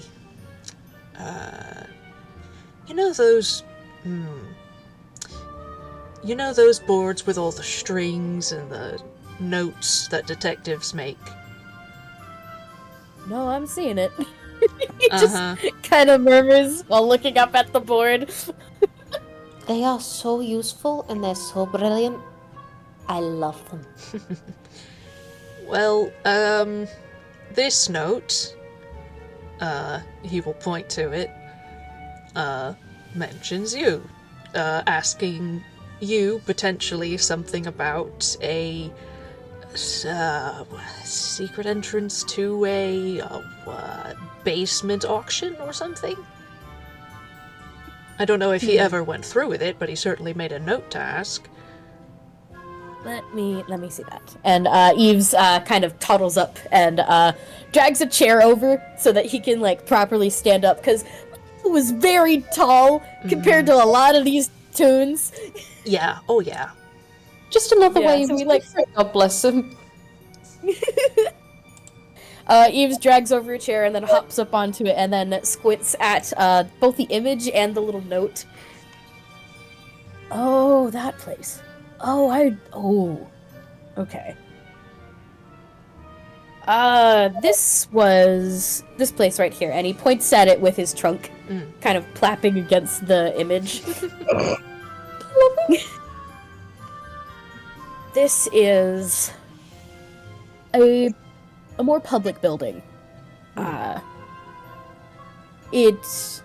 back when it was still functional. It was known for people to rent out for stuff like charity auctions and the like. Bit of a convention center sort of deal. Eves nods.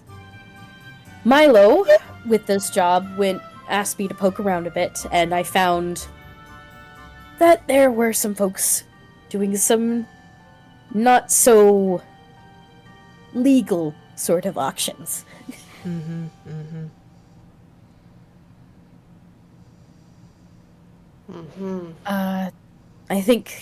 I don't remember all the details, but I think there was something of interest that Milo was after.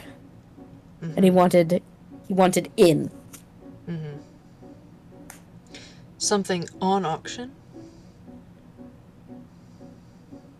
I believe so, yes. That would make sense. If it was an item and not an individual he was tracking down. How did he get in the end?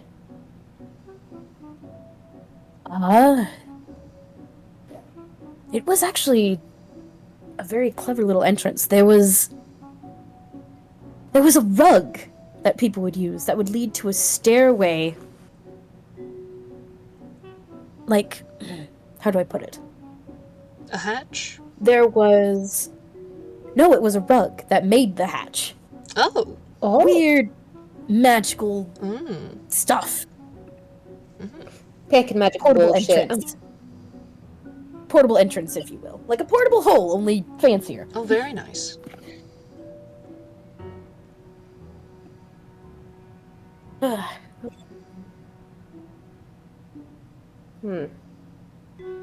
Yeah, shortly after that whole event with Milo, we got the place shut down because it was dangerous. Is that one that he brought Pam with him?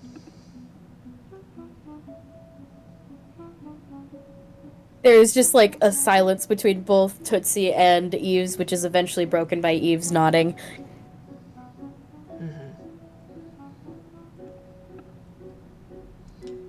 And she got hurt? Well, no. Milo did, though, from what I remember.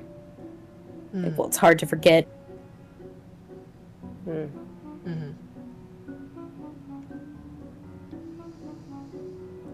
So, considering, he lost an eye!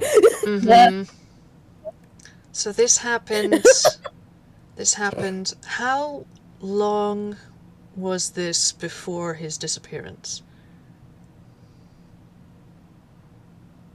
A few months, I think. Okay. Possibly related, then.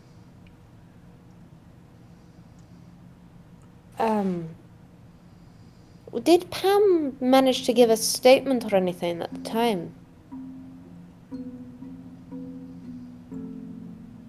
I believe so. We would have to go digging.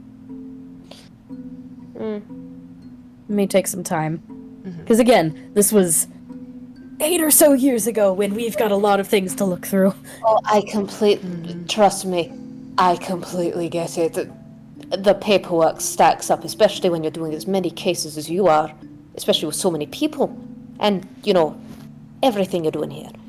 I completely understand. If you find anything on that, I'll happily come and, I've got someone who can come and take it off your hands. I'll give you the profile so it doesn't go to the wrong person, you know. Alright, so... We'll let you know. Thank you. Lynn's gonna kind of glance at the professor of just... They've got a lot of information here. He knows the next place that she wants to go to. It's just a matter of, do we think we can get anything more here before we go to the home? He kind of just looks around as he's thinking,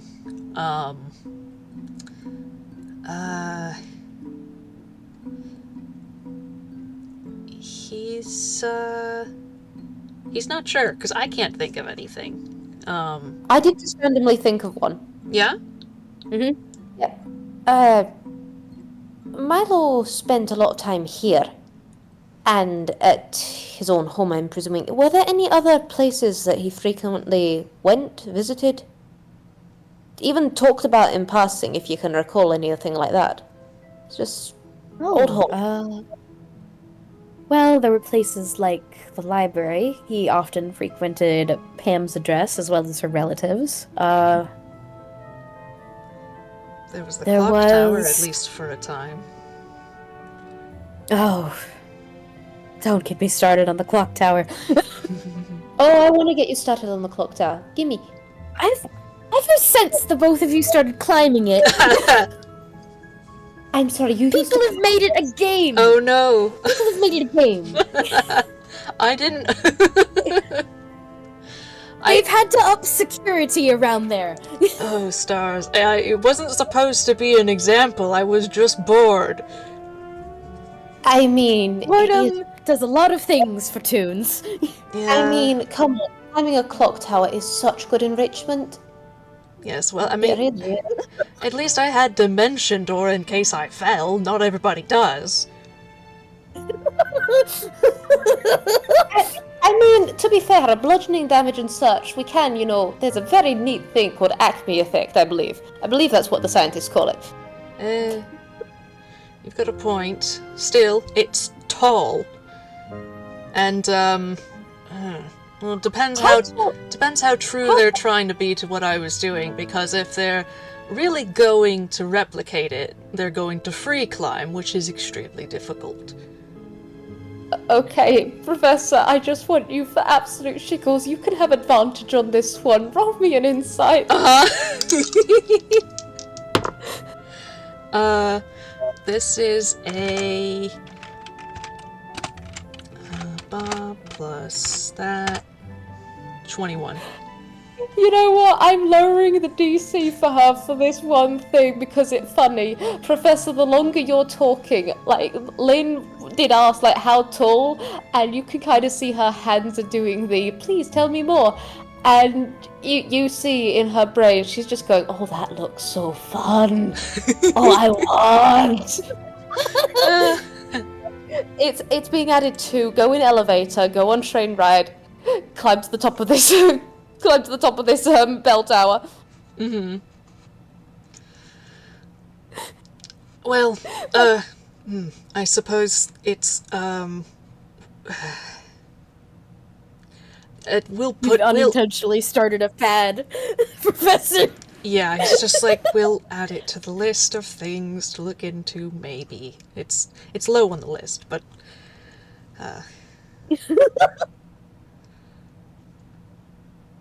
Alright, we'll postpone the race against the clock for another day.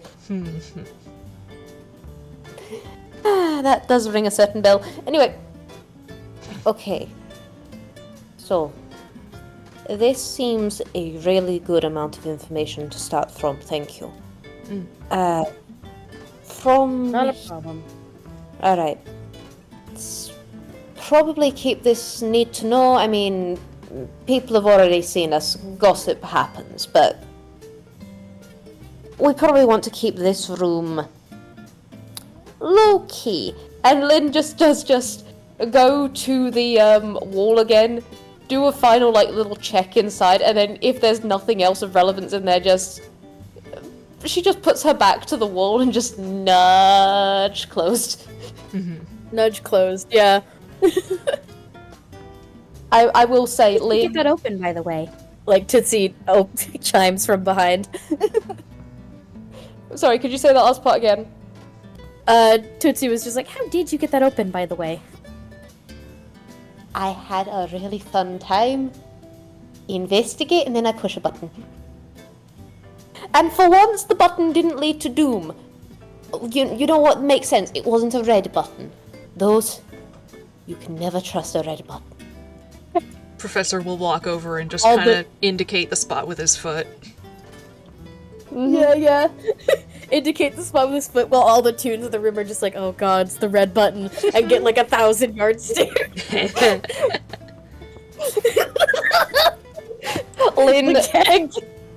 Lynn starts listing off the dreaded red button incidents over the years. You know how people say, like, the dreaded red button incident of 98.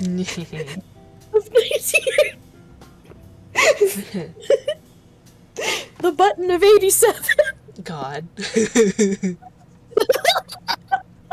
I understood that reference. Good, I'm glad. But there is just, after a little bit, Lynn does just kind of just go forward slightly, go into her pocket and then pull out her business card, like 2 of them, just one for each of them, and just go, if you have anything further to add at any points or want to get in contact, by all means, my line's open. Absolutely. And Eves will give like a little salute while taking the card with his trunk. And if you wouldn't... And Tootsie just gives a nod. If you wouldn't mind, if anyone else looks into this, let us know. There might be... Can do. There might be other people trying to make this more difficult. So keep yourself safe, alright? Tootsie kind of gets a concerned look, but she just nods. Indeed, All right. it's... I'll send one of my people around at some stage. They'll talk about the 5 golden stars. That's the way you'll know it's one of mine. Other than that, take care. Understood. I'll keep my ears out for it. Like Tootsie says. Meanwhile, Eves is just like vibrating, like, oh, secret codes! I'm telling you here. I am telling you here and now that is specifically why Lynn did it. She was already going to have a way of communicating. She looked at Eves and went, "Oh, I know how to make that one's day." Secret code just for Eves. Look here. Treat for Eves. Treat for Eves. Don't look at the scary stuff that may potentially happen. Look at the treat. Well, shall we take the elevator down then? Yes.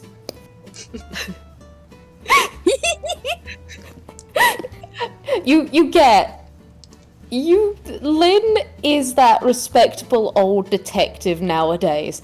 You get a little bit of childlike wonder in her eyes as she just goes, yes. And then she's moving, she's moving. Oh my god. Uh-huh.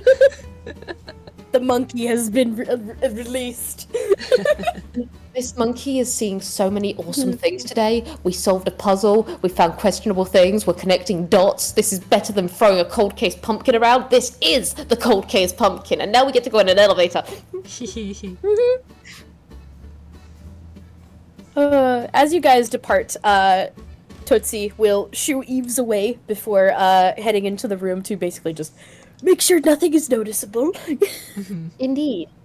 She is respected. She is very good at this. She's very good with this. She in fact, Lily will probably make a note to her of just, you really want to clean that potted plant. It is a dead giveaway. Right, okay. Just points out all the ways she figured it out and all the things that tripped her paranoia to help, and then just points them out as they eliminate them. Yup. But yes, you depart. You ride the elevator. It is cool. I hope you know. You know the person who asks for all the buttons to be pressed? They're on the second floor! Yeah, They can go there's up. only 2 floors also. Okay. She does actually just go to the. You know what? She is gonna give like a, whatever the normal. Probably like a gold piece, because that's what you normally do to like bellhops and that sort of stuff. You give them a little bit of change. She just goes, "Tell me exactly how this works," and then we push all the buttons.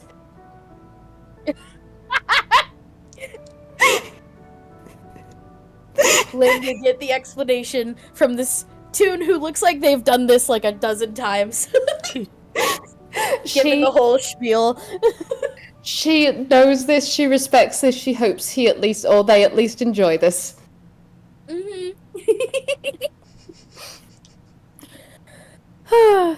But yes. I noticed that we are running a little low on time, so perhaps we smash cut to Milo's apartment. Yeah. They get Smash to cut! Yeah! Do we want to take a little break before we get into the scene, or do we want to keep going? What do you want, Oatmeal? Like 2 or 3 minutes would be appreciated. Alright. Yeah, okie doke. Thumbs up. Cool. Alright. I'm gonna go refill my water again!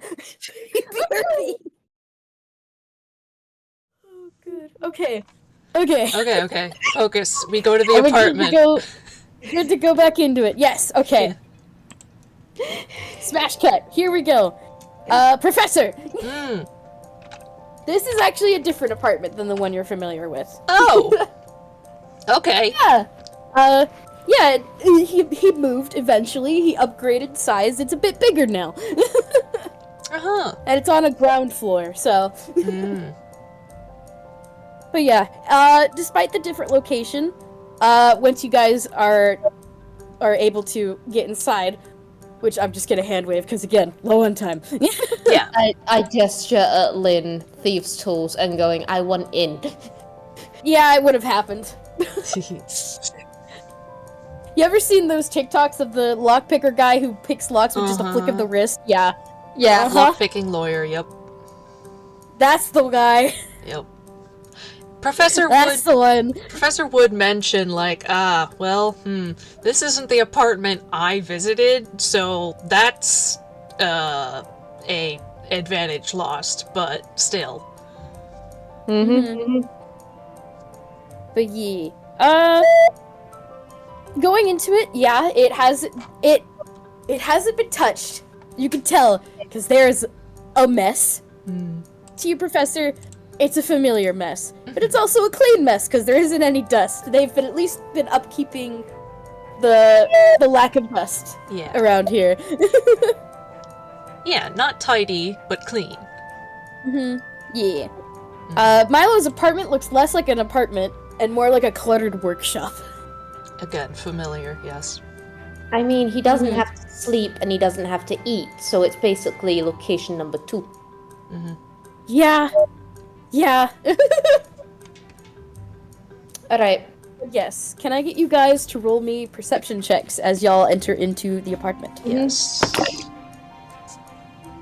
That's alright. That's a dirty 20. Okay, that is freaking glorious, and I love it. I'm gonna add the guidance on just for shiggles again, because I find it so fun. Okay. Alright, so that is a 19 plus 8 plus 3.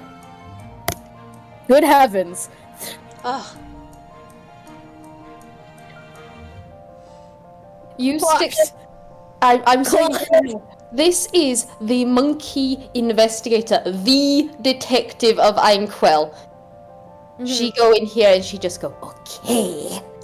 It's funny, because, like, Professor has the same Wait, is this investigation? Yep. Oh, I got a perception. higher... Oh, perception. Okay. I went wrong. I went investigation. That's you. What I was gonna say was Professor has the same investigation modifier as Lynn. Yeah. But she also consistently rolls well on it. Yes. Do you want me to roll a perception and we use the investigation later? Yes, because Okay. this perception is basically just to get the vibes of the room. Okay, that is a 16 plus 12. I forgot it's higher. 32? I forgot it's higher. Oh, 28. I can add a guidance. You know what? Fuck it. I'm adding a guidance on it. Okay. Goodness Yes. You got a 31.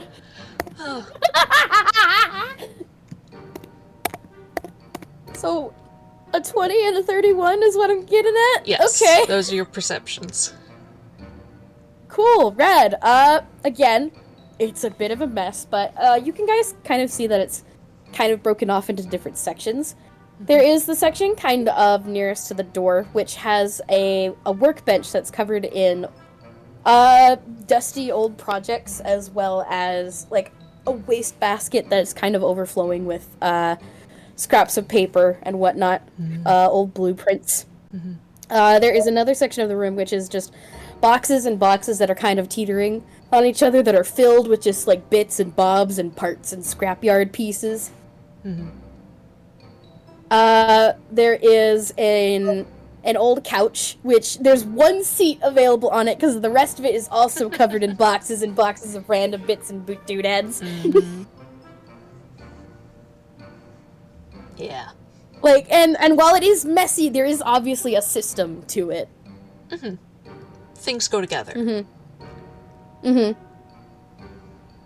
There is like also a coffee table, which is barren. And impressively, a rug. Milo didn't used to have a rug. That's new. Wait, rug. Already want to check underneath? Already want to check out the rug itself. I mean, what did we hear earlier about, rug to secret place? Rug to secret place. There was a, not the same thing, but there was a similar item in, Glorp's shop. One of my party members had the portable basement, that's what it was. Ooh, It was a rug with an image of stairs on it going into nothing. We, stuck somebody in there because we didn't have a, I'm sorry, you stuck someone in there. He was a criminal! We didn't have a way to, restrain him for the time being.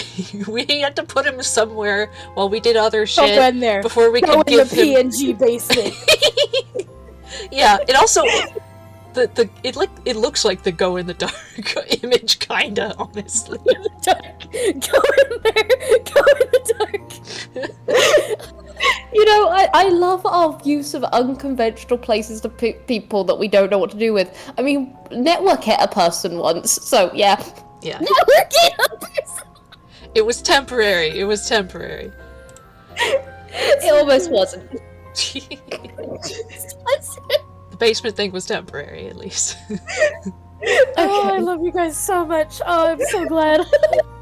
Alright, but literally, as they look over this place, it's, in those old point and click detective things, look around the room.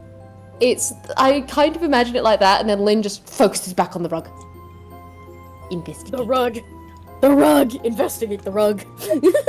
Detective, if you're going to dislodge everything in this room, can we look at the everything first?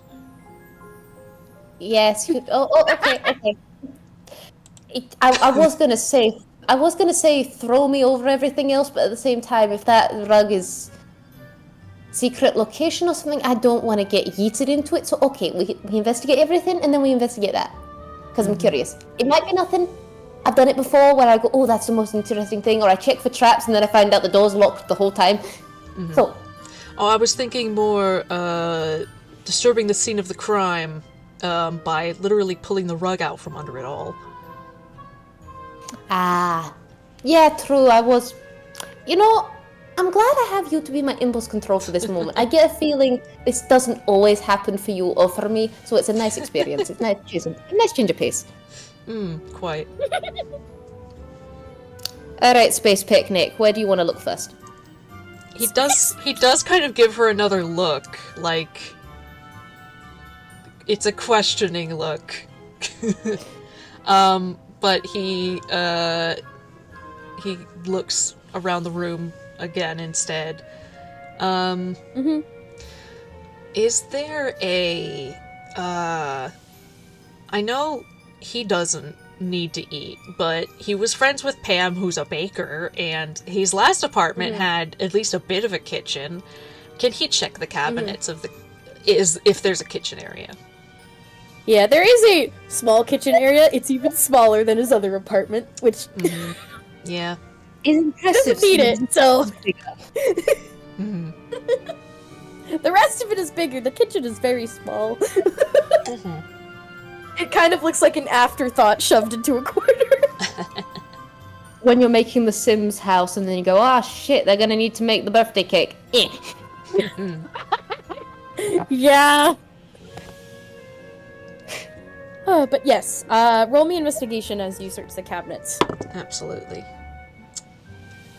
Also, I'm giving this to the professor because I like him. He can have a bardic inspiration die of a d6 to use as he needs. Oh, hell yeah. Yay! I will use that now, because my roll was subpar. A dunker. A dunker. Aww. And I'm gonna say here and now, the activating word was Space Picnic. Nice. Good. Good. Alright, that's a 14. So, 14 total. Nice. Okay. Looking through the cabinets, a lot of them are barren. Of course. Trying to see, look through my notes. Give me a moment. He is on the lookout for a specific jar. Oh. The jar doesn't appear to be here. It seems to have gained a new hiding spot Understandable. elsewhere. Uh-huh. Since you guys found it the last time you Yeah. interacted.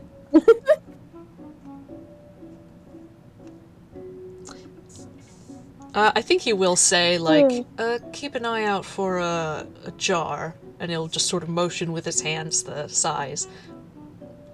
Possibly got gold in it. Gold, oh. Okay. Rainy day fund, so like something you take when you went, or? Not exactly. He was, secretly saving for, Pam's restaurant. It was a restaurant fund. Oh. Bliss. But that's a... I mean, even if she's already used it, I could see that being a sentimental item. Aye. Aye, I can see that. Alright. I'll keep an eye out on that front. Other than that, So speaking of sentimental items, Professor, looking at the top cabinets doesn't yield much things, but the bottom cabinets, it's a lot of Pam's old baking things. Oh, uh-huh. Untouched. For a long time. Yeah. He just sighs. In a place where she can reach them. Of course, yeah. Lynn's actually, she held back a moment to let him go rummaging about, but she does actually just come closer, and then seeing as he's crouched, she does just put a hand on his shoulder and go, how are you holding up, given all of this? I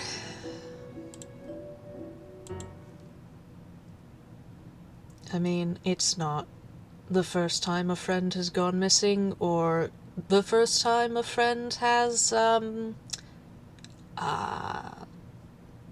to be a bit dramatic, turned to evil.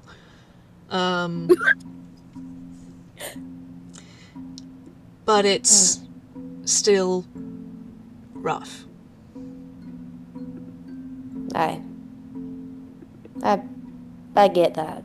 It's different circumstances, but I've lost friends as well along the way. And maybe even more than that, I'm worried about him. Indeed. Some things...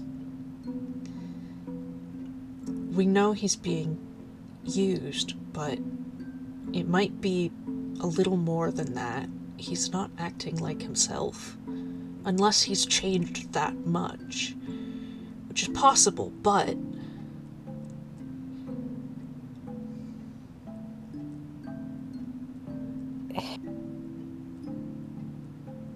I'm gonna warn that if we do manage to reverse this, we have no idea what it's going to do to him. Yes, that's true.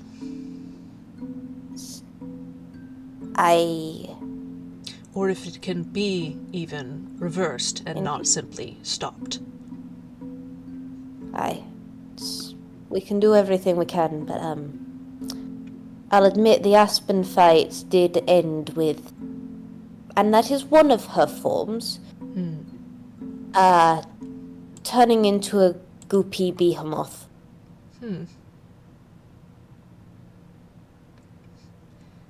That's... So...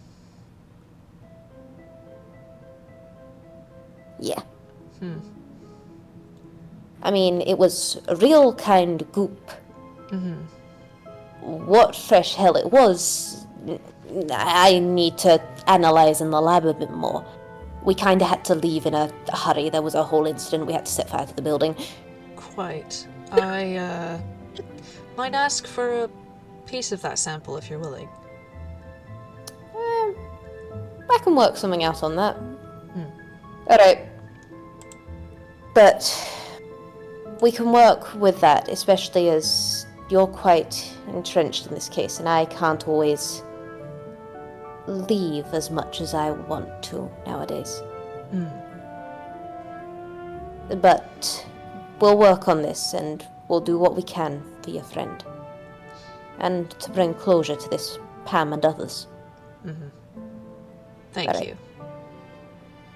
Anytime. I'm at your service. I'm gonna have him roll insight, because he doesn't know... Well, alright. Yeah, that's a 8, so no. What was he looking for? Sincerity. He isn't... He knows, from things she said, in, their first meeting, that she can be ruthless to people who do bad things. Even while acknowledging that they're people with lives and families and all that, she can still, you know, be rough. And he knows that Mr. Misery has done some shit. And so he was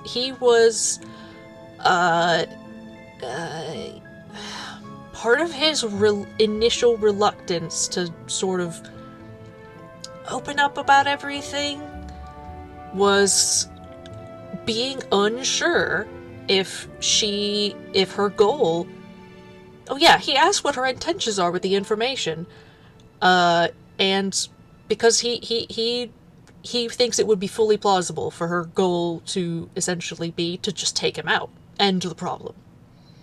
And maybe that was on the table, and it might still be, and it, the maybe balance of whether or not it is might be different now than it was when they started this day. But I think with the 8, he probably doesn't know for sure. Yeah, it's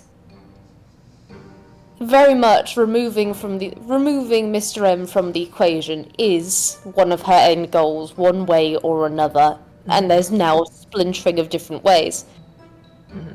It's... Professor, this is someone who is incredibly difficult to read. Like, there is difficult, and then there is this level of difficult. Even when you think you've started to get her, you keep on getting thrown for a loop just by little micro gestures. I will say, even with an 8, you do actually see her eyes in this moment. And they are kind eyes. Eyes that have seen a lot, but in this moment towards you are kind. You don't know what that means extended to anyone else, anything else. Right. But when she is looking at you, there is kindness. She is registering his concern, is his interpretation, at the very Indeed. least. Exactly. I mean, it's... Before we move on, roll me a history. Certainly. Oh, okay. That is... History modifier is... 22. Cool. You know a lot of detectives. And you know a lot of connections of Lynn's in some way or another. So, you might have heard enough about the Stagehand's Requiem. And that is, if there are no tricks and no trouble, anyone knows that they can come for help and receive it. And that the Requiem is known for bringing peace.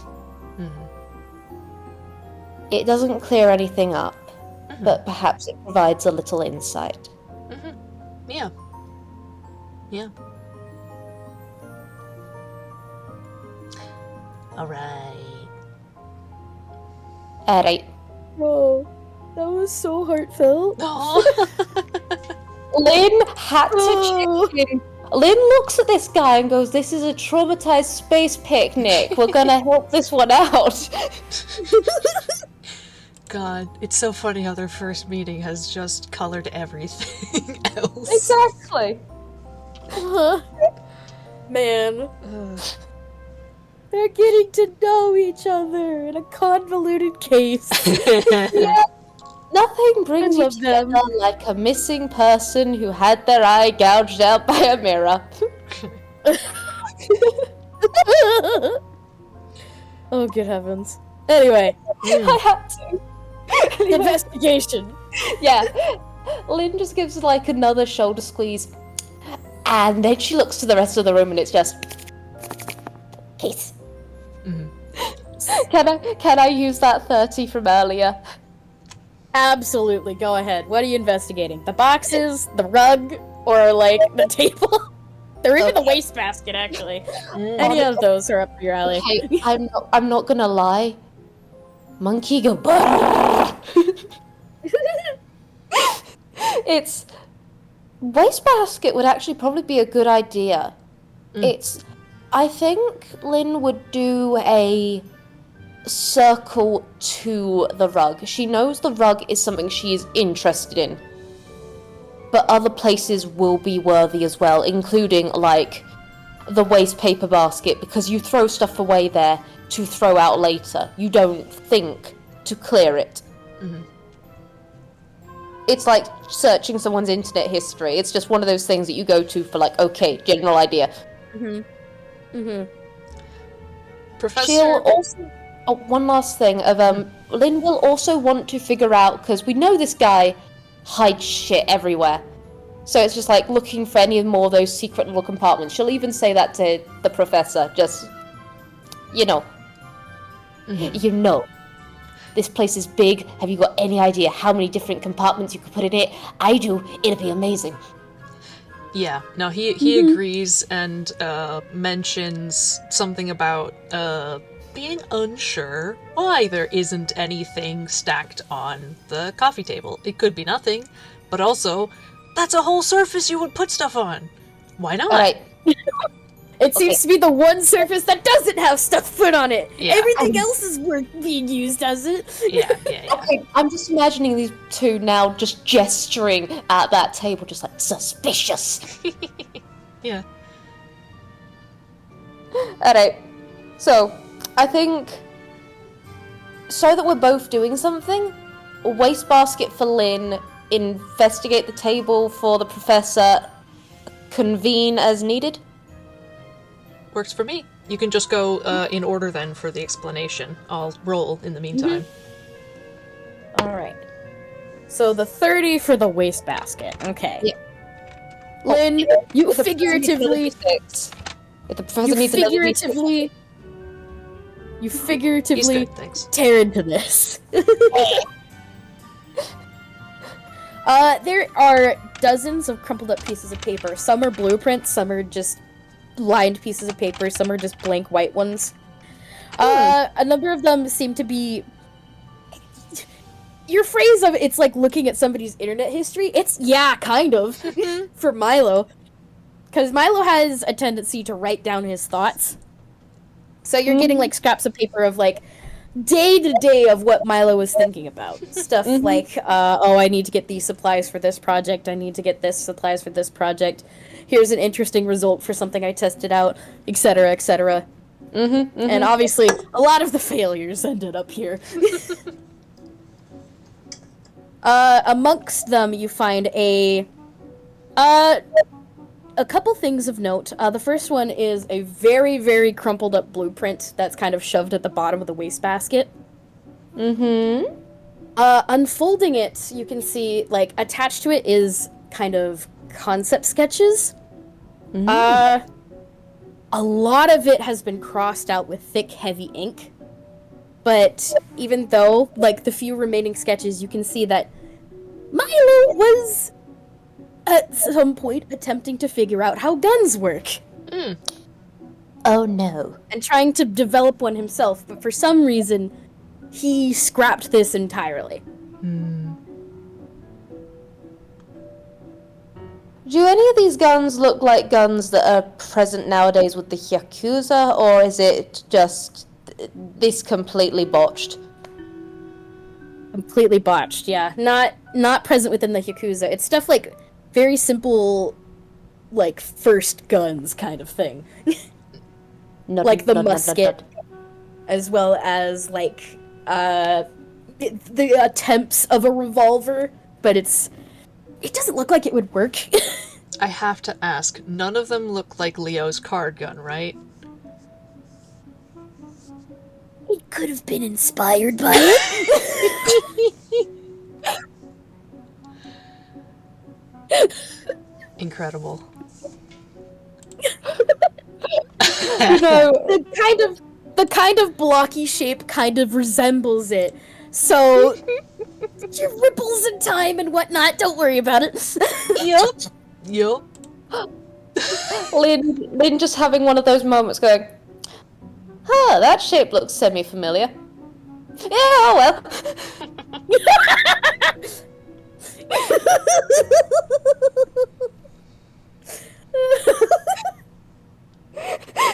Yes, you also find, kind of like towards the middle of like all these scraps of paper, you find a white piece of paper that's covered in illustrations of a mirror. Oh. Thick. Hey, we have an image now. Alongside these doodles is notes that says inconsistent accounts of the item's appearance. I'm working with shoddy guesswork at this point. Need clarification from Tootsie. These are basically explorations of what the mirror could look like from information he's gathered. One of them is circled. Alright. She's taking this. Just anything that is of value to this case, she take. And she's leaving enough. In fact, she probably leaves, like, part of the mirror one or something, just as a... If anyone would... In fact, no. No, she'd take all of the mirror stuff. Just leave other parts that make it look as though this is a complete wastebasket. Just acquire and leave. She's editing the search history. Editing the search history. It has been edited. Okay, Professor. What did you roll? You rolled a 24. Good golly, okay. Investigating the coffee table, you kind of like look under it, you look on it, you look on its legs, on its sides, every single corner of this thing. There doesn't seem much of note about the coffee table itself. It's a coffee table. What about under the coffee table? Like the floor? Well, I mean, that's up to the professor if he wants to go through that avenue. I mean, honestly, he'd get frustrated enough to, like, first Lynn would hear, like, some, like, growl of frustration, and then he is going to move the table to, like, look at the bottom of the legs. Like, he's absolutely manhandling this thing. Okay, I want you to know that she's just like, you said no flipping the rug, don't flip the table on me. Don't do I will say, Professor, with the 24, as you're walking around, like, where the coffee table was, one of your footsteps sounds different. Oh. Yeah, he stops. And he tries to replicate that noise. Pacing back and forth kind of on the spot where the coffee table was kind of sitting over both the rug and the floor beneath. While it's slightly padded by the rug itself, the wooden creaks, one of them sounds different from the others. This is the spot. The reason it's empty on top is because it was placed hastily on top of the rest, and there wasn't time to, or enough sort of mental wherewithal to cover it back up with other stuff. Just the table. Something quick to move. Alright. Do you want to investigate anything else around here first, or shall we dive into that?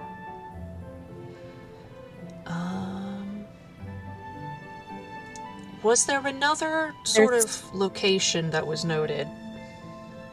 There's still the work table itself, as well as the boxes filled with parts and such. Either of those, Professor would be interested in. You want to split it again? Alright. Aye. You take one, I'll take the other, and then we get back to this. Alright. We'll do Lynn first again, and then the professor, so we're taking turns. Okay. Nice. Alright. Does he want... In fact, what's his class again? What's his what? Oh, he's Bard. Bard's got a bard. This is Bard solidarity today. Bard. It's... Time for Bard. Yeah, no, Indeed, he's full Bard. He's been other classes in the past, but yeah. Indeed. I was just thinking, because of his affinity for stuff like the immovable rod and that sort of stuff, I was wondering if he'd be better for the workbench, because A, he knows Milo, B, he knows tech. That was actually kind of similar to what I was thinking. Yeah. Yeah! His, the reasons, like, part of the reason he got along with Milo so well and they were able to develop the immovable rod together was because he had some leftover knowledge from when he was multi-classed into Artificer in his last incarnation. Nice. Lynn will throw another D6 his way as she does just convey that, like, You know that sort of stuff, and you know him, so you go workbench, I go boxes. Certainly. Taking fantastic. Take a D10. Bardic Nice. Inspiration. Yeah! We're gonna get some broken rules! we are. Oh my god, that's a 9. And I added guidance as well, so we're just we're going through the fucking roof, guys. Okay, okay, this is gonna be high. 36. Oh. 36! 36! Sweet heavens! Good golly! The professor managed to get a 30 as well. You're barding! I am loving these two interacting. This is so great. Enrichment. Enrichment for the both of them. But yes, the boxes, first and foremost. Lynn? The first couple boxes, like, in the stack are a lot of spare parts. Cogs, gears, springs. A lot of clockwork, notably. Which makes sense considering the kind of tech which is usually common around in this area, being a steampunk sort of tech level. There's also like old projects. You can see like a collection of these wind up toys which look beaten to shit. Why did you beat There them? is Why did you do this? Why did you beat them to shit? they went a little haywire. It's fine. Don't worry about it. They were Fortnite dancing at us. They had to be put down. A couple of them seem more like attempts at more common magical items, like that one magic jar that can have any liquid in it, or a bag of tricks, which unfortunately has no tricks inside. Lynn has one of those. She's only ever pulled a weasel from it, so it's now technically a bag of weasels. Weasels. Literally, I statted it out. Statistically, she should not have rolled one as many times as she had. She has gone into that bag like over 10 times and only ever rolled a 1. It is now a bag of weasels. If you roll an 8, then you get to roll something else. Good. Yes, delicious. Eats that. That's so fun. Yeah. But before we go, I will actually say she does actually lament. Aw, lack of weasels in the bag of weasels. Okay. Yeah. Bag of weasels? Looking. Oh, I'll show you later. You're gonna love boneless. You're gonna love boneless. Oh my gosh. Okay. Looking through these boxes, you're kind of reminded, because this was fairly recent in your timeline, of the Yakuza, and when you peeked open for hidden bottoms. One of the boxes you look through does have that, like a false bottom which has something underneath it.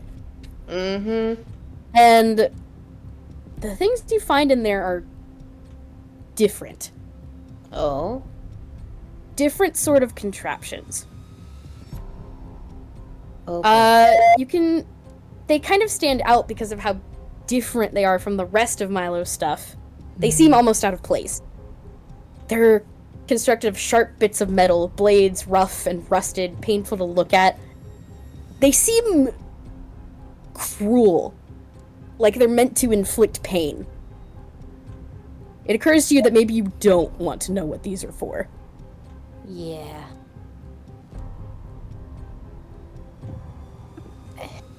She kind of looks in, sees that, thinks that through, and then just... So, Professor, what are you finding on your end? I got bobs and bits. Really beaten to shit, bobs and bits.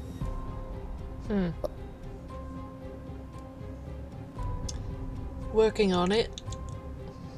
Alright. Okay, Professor. What you find amongst the workbench, it's a lot of, again, abandoned projects. There is... Hold on, I'm looking at my notes. Hold on. Oh, where is it? We still haven't found the secret Tibet law that we wish to achievement unlock, but we'll get to that later. Yeah. There's a lot of blueprints on the workbench. There's kind of like a pile of blueprints of stuff, of different projects and such. Among them is a design for a crossbow. It kind of looks similar to one that he was using before, although there seems to be a feature built into it to fire a second arrow. Mm-hmm. Though Milo's notes on it appear to say that that while he is attempting this, it's a little bit shoddy at best, and doesn't work most of the time, and he'll have to improve on this later. Fair, yeah. Yeah, he Lynn makes with note this of exact thing that. in her hammer space. What did you say? Lynn with this exact thing in her hammer space. Yeah, Lynn got that looted that from one of the Yakuza bases. This exact invention. Indeed. Before we set fire to that base. In a glorious display.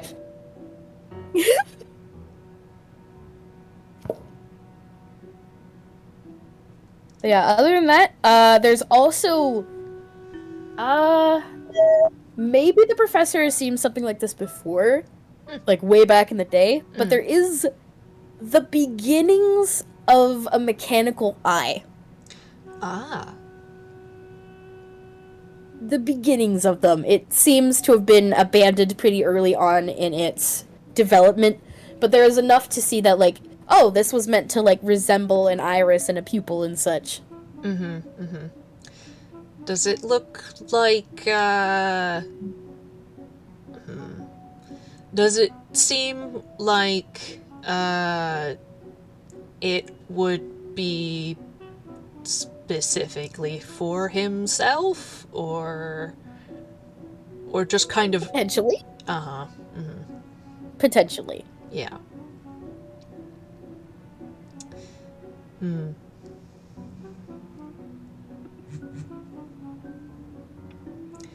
Other than that, there isn't much else to find. Well, Except for tools, but you already have plenty of those. yeah. Well, just kind of more of the usual. Seems like he had some improvements on a crossbow, and well, the beginnings of sort of work on a mechanical eye, which might be at least mildly significant, but well,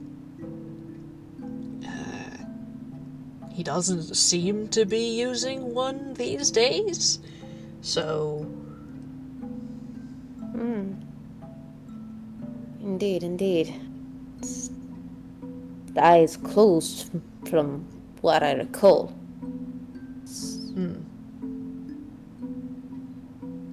I wonder if anyone's seen underneath. Heck, maybe he does have a mechanical eye and we just don't know.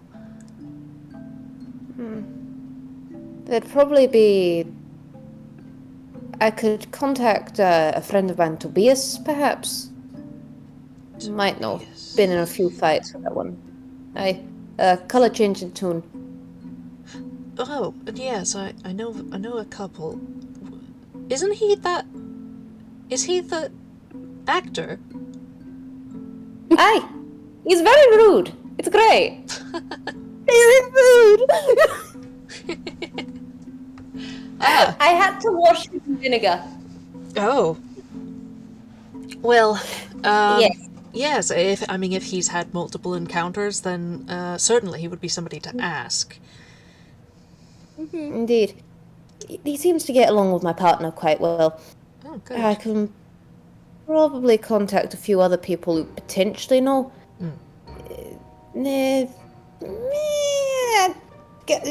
Tobias is probably my best link, but I've got a few possibles. He's also the one. Tobias is also the one with the shard at the moment. Ah. He's gone off to investigate. I was gonna take it. I've got a place we could potentially destroy it at the same time. That kind of shit's plot relevant, and Not sure we want to yet. You'd be surprised how much those sorts of things can come in either handy or gravitate stuff, and so it's just like, you keep it, you're in this plot, it'll resolve itself. I'm already in civil war. Yeah, it's I MacGuffin at this I have point. fought gods recently. I have fought gods recently. Someone else can have the evil shard of doom. He does not seem shocked by this, just nods understandably. You know Sometimes you what? just gotta fight God. You know what? Lynn is actually really liking the professor now because you get it. You understand. Okay. So I do actually have that crossbow. Oh, Right? what? Yeah. In the raid. The whole everything we broke into that place. It was a whole. You're gonna read about it. It's the Hughesburg case. Oh, You'll learn about it in part through the newspapers. It was a whole thing. it was Yes. mentioned in the interview that was something that was happening. Aye, we got caught there, so the operation. I was hoping to, pinch that operation, get something going there, and go from there. That one got shut down, which good. Those people are safe. At the same time, link into the thing go bit kapooty. At the same time, yeah, it's related to there was ink, DNA. I took a lot of the files. As I said, we had to leave quick, and it was copies, not the actual thing. So there's a central base somewhere. I'll share it with you. Actually, it's DNA, You're- like, Toonish, Have you- or... aye. Have you ever seen any of Professor Woodlig's lectures? Don't think so. Okay, you're coming around mine at some stage, and I'm getting the reels. Actually, I can come to you. I'm gonna bring some of my reels. We'll get a projector out. You're gonna get to watch them. It's informative. Oh, it sounds fascinating. It is. I've read all of the papers. It's For the monkey. It's you get Lynn bites her tongue, and you get the feeling you almost activated one of her, or what hyperfixations. Yeah, he will just comment, I know a fair bit about genetics myself. It'll be fascinating to learn if somebody's got their finger on how it works for toons, at least most of the time. Okay, Lynn actually she's not gonna hide this. She presses one of her hands to her face in the "Oh, I'm so happy." You are becoming a hyperfixation buddy for this. You will have Monkey come round at some stage. She will find out where you are. Nice. But Just okay. That is for future, where I will come round to yours, and we shall have fun times. I will bring chili. You will like chili. Right now, a rug. Right. The rug. Could I see The that? floor. Could I see that crossbow a second? I'm curious just how far. I haven't seen any of his new work in person, you see. Sure. I mean, I would like it. besides I'd Aspen, like I it. suppose. I'd like it back. Oh, because certainly. it is cool. It's just I'm looking forward to trying to shoot a mother pecker and then potentially getting to shoot a mother pecker again. It looks beautiful. and she does just hand it over, and as she's saying it, she goes, I have a crossbow up my sleeve, which I made collapsible like years ago because my hands got a bit botched at one point. It was a whole thing. But yeah, it's great. This one is twice. Quite. Yes, no, you're welcome to have it back. I'm not particularly keen on projectile weapons. I get it. But yeah, he'll just look it over, and if there's anything of note, go ahead. If there's not, then we can move on to the rug. Nothing else to take note of. All that's left is the rug. Cool. The rug and the floorboard. Yeah. Alright. Professor's gonna start moving stuff off of the rug, so that it's they'll have a clean area to pull it up. Lynn's gonna help putting the crossbow away. Alright. Rubs my hands together.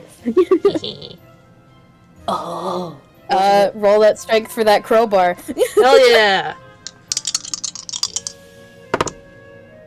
Okay.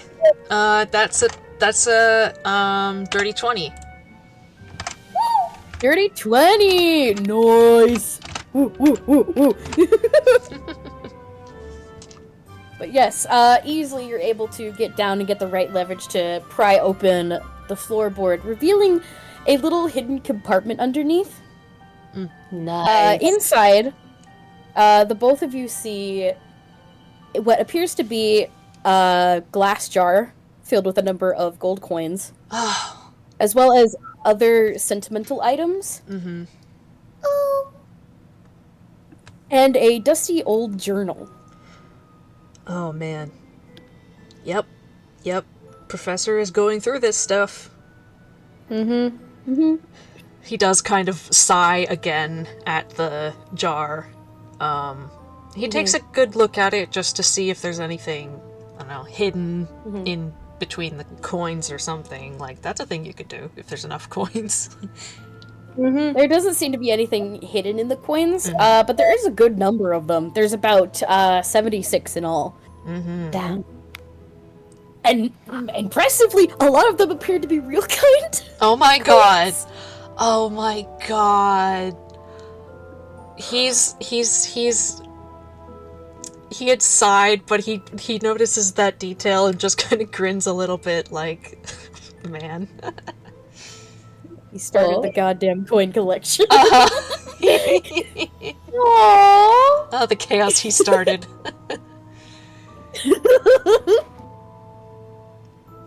Lynn's just gonna rest her tail against the professor because she gets a feeling that this is gonna be emotions. She's gonna go for the diary. The journal. All right. Rubs my hands together. I got a link for y'all. Oh. Special achievement. Yeah, Professor will read it over her shoulder. I have literally a Google Doc with what is written in the journal. Oh, Lord. Oh my god, 5 glorious pages. It's beautiful. Oh. I can probably start reading for the recording, but it's gonna take a little bit to get through. Yeah.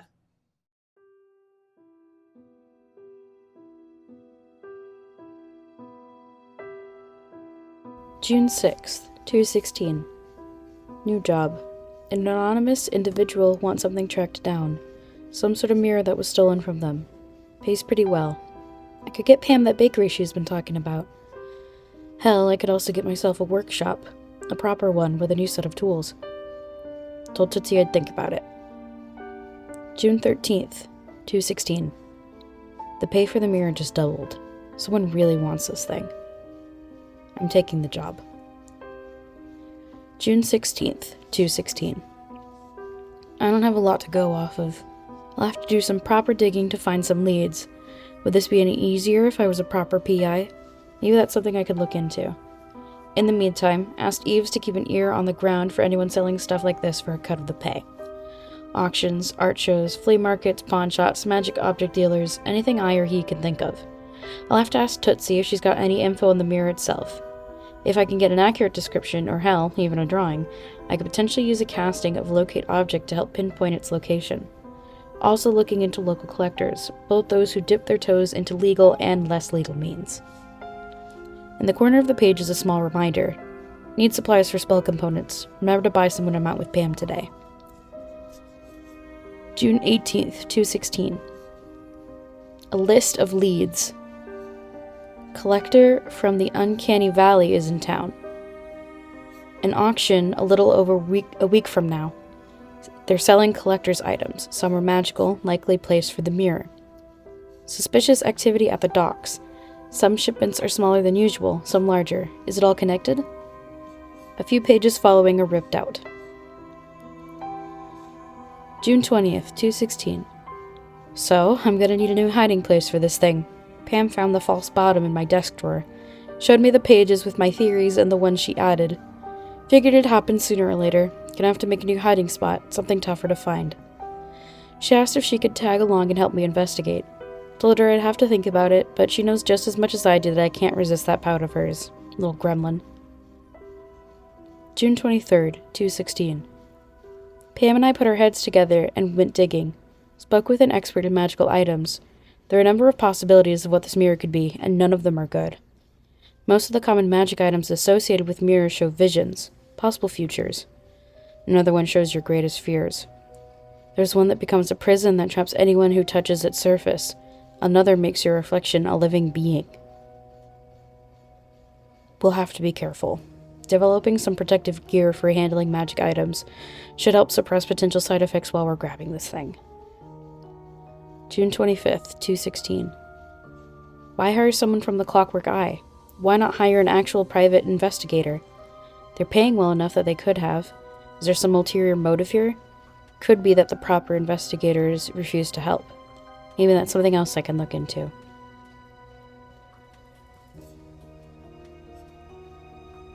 June 27th. Damn it all. I never should have let Pam come with me. We found the damn thing, but the guys who had it, they had scary firepower. Guns, magic.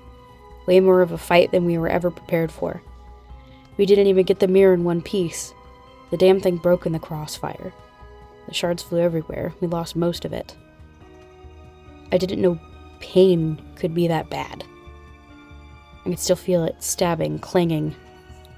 It'll take forever to get the supplies to properly replace my eye, if I can even afford it. We left before the real authorities could show up. The Tootsie told us she'd take care of everything, make sure we weren't blamed. I don't know how she does it. Pam's fine, thank the gods, but if I had been a second slower, she would have... What am I doing? Risking so much for what? Gold pieces? I can get gold anywhere. Pam, though, I can't replace her. July 30th, 2:16. It isn't there, but I can still feel it. That stabbing sensation. Like my eye is still there, still hurting. But how can something that isn't there hurt? I keep looking in the mirror and getting startled by the patch. I almost want to take it off, but that could just make things worse. Best to leave it on. August 20th, 2:16. Been avoiding Pam and her family. Everyone, really. I can't look at her without thinking about what happened. And I can't think about what happened without my eye hurting. My chest hurting. Everything hurting. I can still hear the guns. I can still feel the pain. It's been days, but it feels like it happened just 5 minutes ago. Why can't I calm down?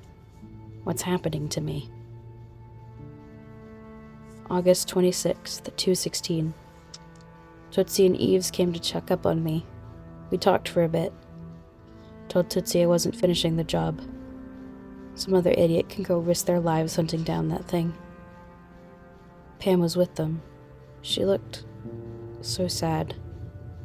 I should feel guilty. I should feel guilty. It's my fault she almost got hurt.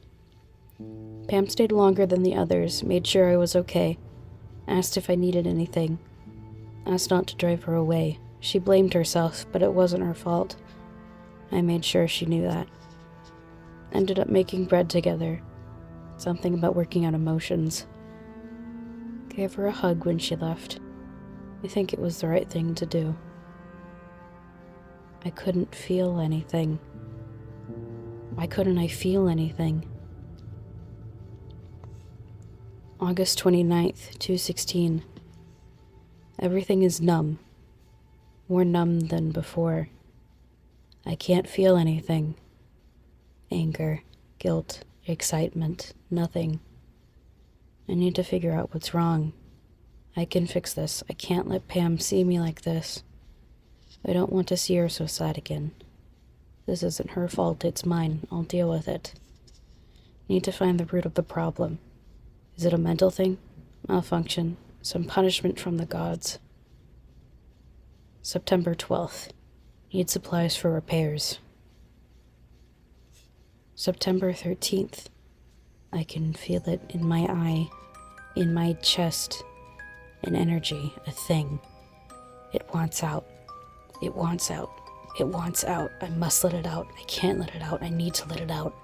Let it out, let it out, let it out, let it out. Leave me alone. I don't want this. It needs this. It needs me. Let it out.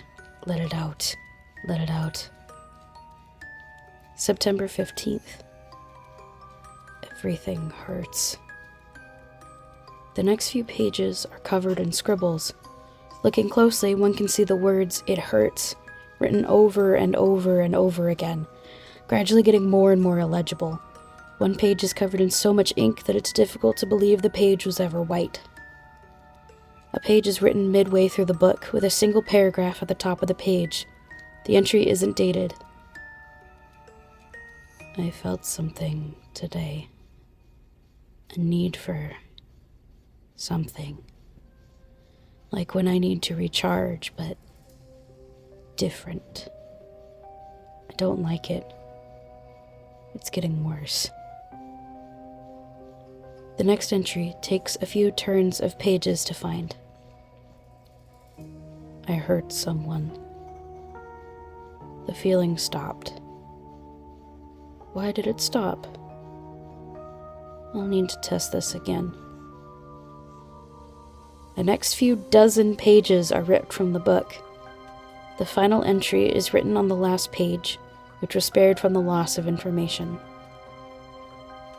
If you're reading this, Pam, I'm sorry. I'm sorry that I left without an explanation. I hope if you find this journal that it will give some sort of answer. I'm sorry some pages are missing. I wanted to spare you from some of the pain I've caused. Know that my leaving is for your own good. For everyone's own good. I don't know what I'm becoming. But I'm scared that I'm becoming something that will hurt you. Hurt our family. Our friends. I don't know if there's a way to save me. I've tried. But I can't do it on my own. I'll never be able to do it on my own. It won't let me. When you see me again, please stop me. By whatever means necessary. I won't be able to stop myself. I'll miss you.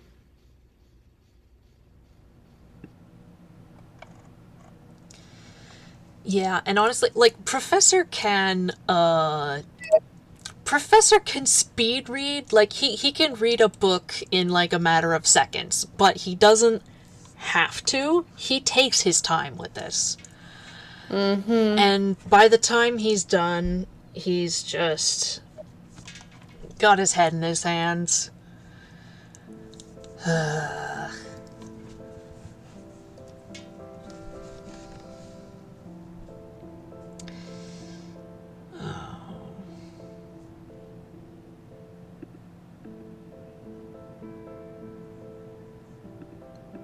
We're gonna stop him. Like you wanted. Yes.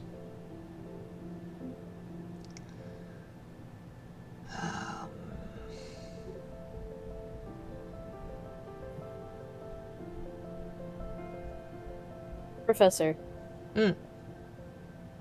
One more thing from you. Mm-hmm. You said that you've had lore strapped to your side this whole time, yeah? Oh, yeah. Yeah. You have... Here, you go ahead. Yeah, it might take him a few long seconds. But he has a half-formed thought, and he reaches under his coat and slowly draws out the sword. And just kind of, he's probably sitting like cross-legged on the floor, just places it on his knees.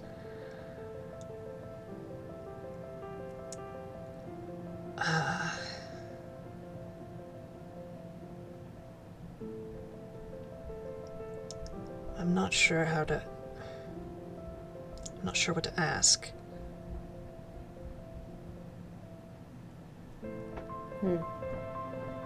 Mirror, maybe? No, that's not a... Maybe.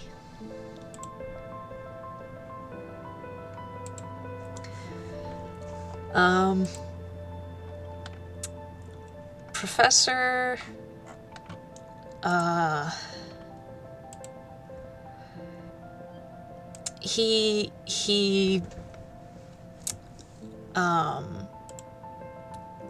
He kind of shakes his head a little bit and then looks to Lynn. I can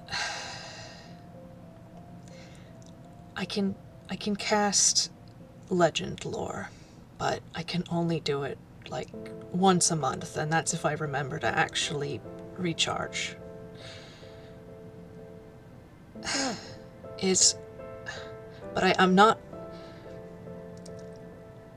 I'm a little too addled to figure out exactly what to ask, and you only get one shot.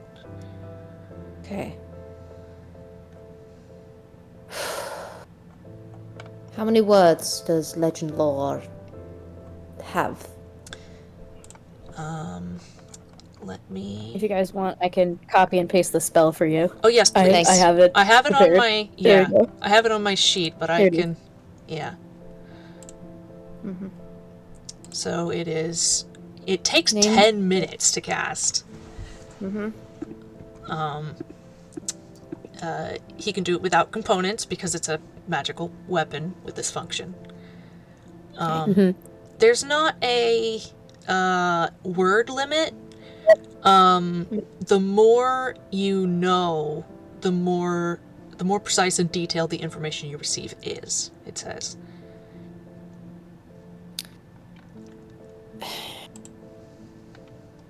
The mirror would potentially be a good pardon. Or the black goop. That was inside Aspen. That's when... You remember in the interview, I think? I mean... I remember Misery... her being there. Yeah, I mean, Misery also popped off his head, sort of thing. I don't know if that's a Warforged thing. I can't remember whether the ink was relevant then. Well, it But- certainly made a noise that a, well, I mean, he's not real kind anymore, not fully anyway, but it certainly made a noise that a real kind Warforged made of wood, well, I mean, yes, there was the, splintering of wood, but there was more than that. So, I don't know, I at the time, just assumed ink. Why is he Toonish? If that goop was real kind, and he was real. So it must be related to the mirror, this possession. But Can I make a... Can I... Because I, have a connection, but I don't know if Professor would make it. Can I roll intelligence to see if he would make the connection? Sure, go ahead. Okay. would you like a d6 to that? I would love one. I'm rolling at advantage because of an item I have. That Alright. lets me do that 3 times per day, and thank goodness. You know what? You get a d6 and a d4 as a treat. You're also getting a guidance. Hell yeah. It's gonna be a high, Heck yeah. It's gonna be a high roll. This is... It's good, because his intelligence is kind of shit.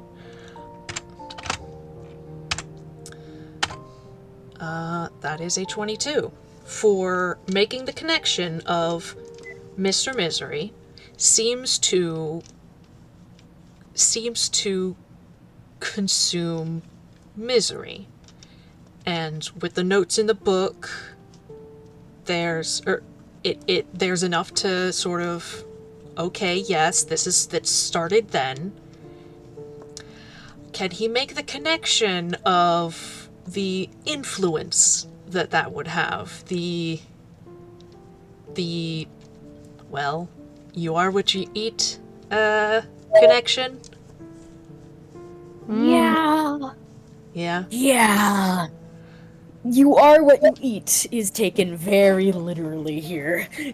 Oh, God, it's like a Dorothy. Yeah, so Professor just, like, he thinks, he makes a face. Some tune materials Lives. are rather... they can have a mutagenic effect on real kind. This is not necessarily widely known information, but I happen to know. And if he started here, most of the people here are toons.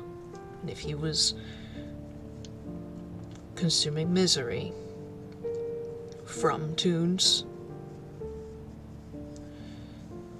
it's not ink, which is, I think, the usual method of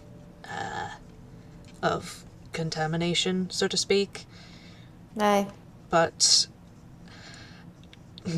do that enough, and even if it's just, I don't know, a flavor of inspiration if you want to get into what makes up a tune, that's going to have an influence over, 7, 8 years? Indeed. Do it a lot, get steady sources.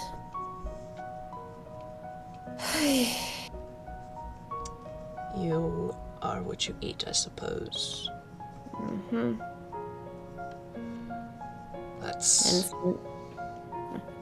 must have been alarming. He didn't need to eat before. Another miserable experience.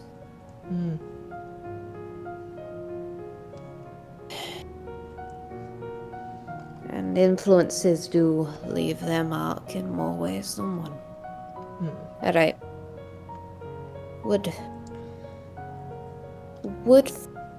I think the mirror... I think sorry, we you know go. more about the mirror than we do about the goop. Aye. Goop also might be a byproduct of all of this. It's not toonish, but sickly feeling, something growing inside, that sort of stuff.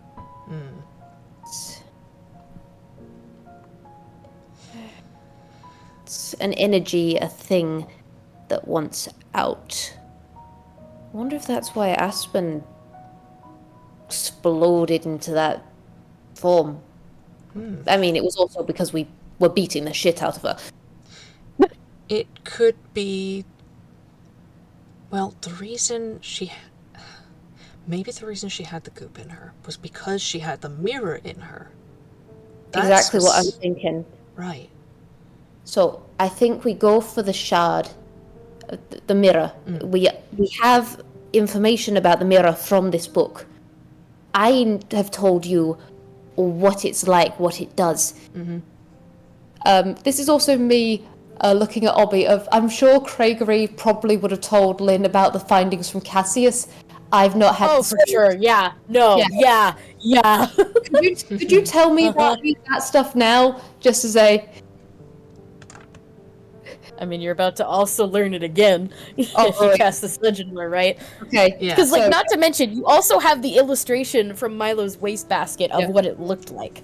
Indeed. Or at least his best guess of what it looked like. Yeah. Lynn Does she pull gets that that. out? Yeah, Lynn got that. Anything that was relevant to this, she got. She's gonna get that. She's also... I think she's actually gonna get out her own sheet of paper and sketch out what the shard that they got from Aspen looked like, as she's saying what she knows. Yeah, Professor will essentially start casting, holding the sword, and it takes 10 minutes, so they're probably just gonna lay out everything that they know as the casting, essentially. Yeah. And yeah, 10 minutes. All right. It's a long, tense period of 10 minutes. The time seems to tick by slowly, Oh, and painfully slowly. Professor will probably he will take it occurs to him that he didn't explain, so he's going to take gesture for Lynn's hand to put it on the hilt of the sword. Like, you're gonna want to be touching this thing. So you guys can hear the dang thing. Yeah. She looks in surprise because when she's seen legend lore before, it's been Jacques with a bowl sort of circumstance, and she didn't know that she could. But at the hand extended, she does just put her left hand on it.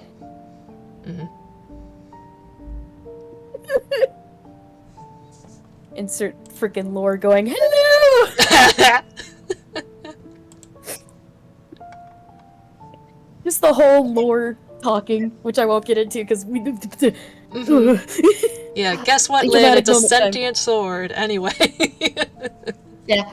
You know, the sheer fact that Lynn didn't know all this time. Oh, hello, sword! Sword speaks. Sword is Yes, also the time goes by.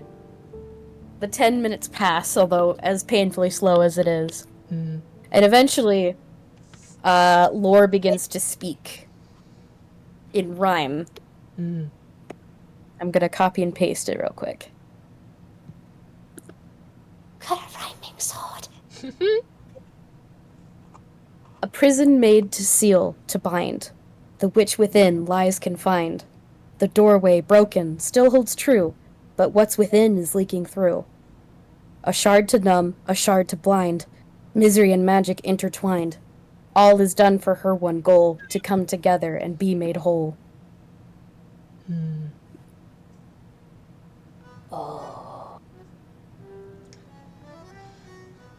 Thank you, Laura.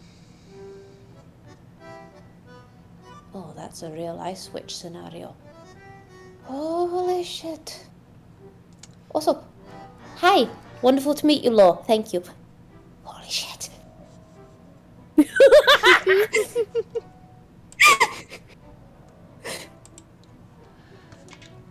Well,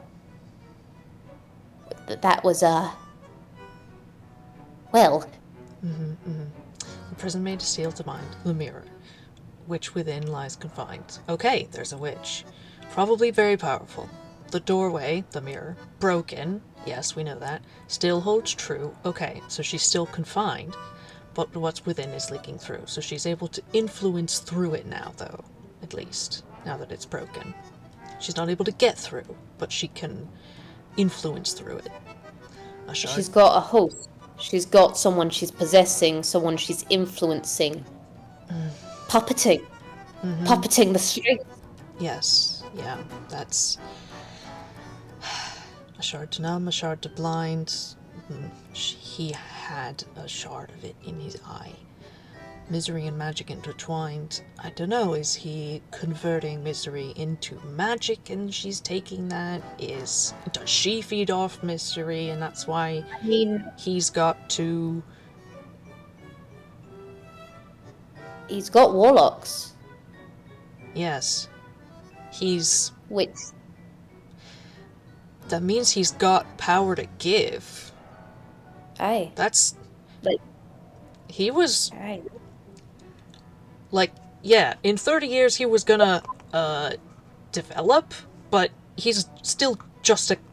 He was just a guy, still. That's not a...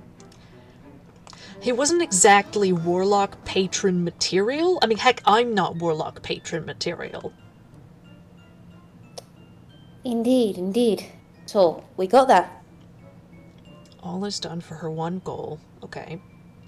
To come together and be made whole. So, get all the pieces of the mirror and repair it? She had that idea of all of the helpers, right? That's part of why Misery's doing what they do. He said he was trying to get good help and, well, wanted Indeed. to make them. And, so much more fun when I eventually break them. Quite. That's more misery. Quite. A buildup of power. Why? Oh, maybe. He said Aspen was his best work. Aspen had a shard. Maybe.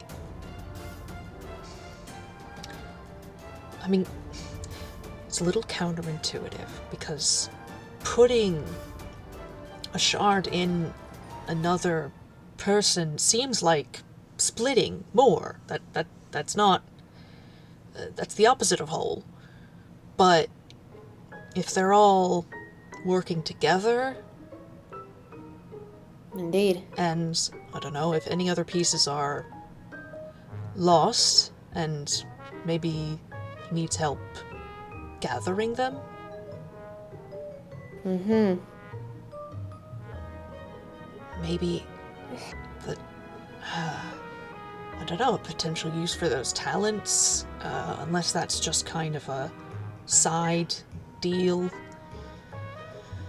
I mean, it's a great way of making connections on that one. And it creates more misery when people have those talents stolen from them. Right. And the people taking it are often, miserable themselves because they're stuck in the deal with Mr. Misery, all that la-di-da. Yes, it's just So- how much it's connected to the central goal that's maybe not 100% clear. I would like the professor to make a history check. I would love to. Alright, I did use all of my charges of this item, so I won't be able to do that at advantage. Do you want another D6 and a D4? You can have both. Hell yeah.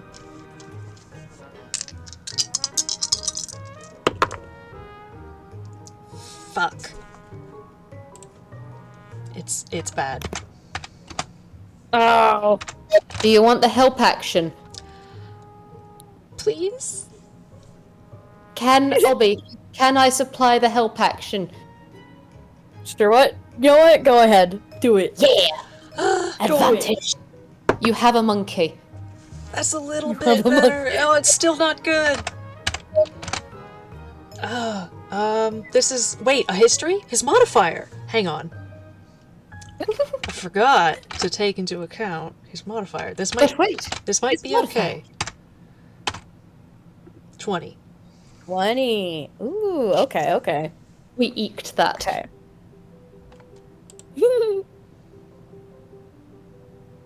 Inkwell is a land of stories. Perhaps this one actually is from a location not on Zatori. Oh. Probably be more familiar as a tale on... what's the XP name of it? Darth? Darth! Yes! Yeah. Darth? Yeah, it's, Darth.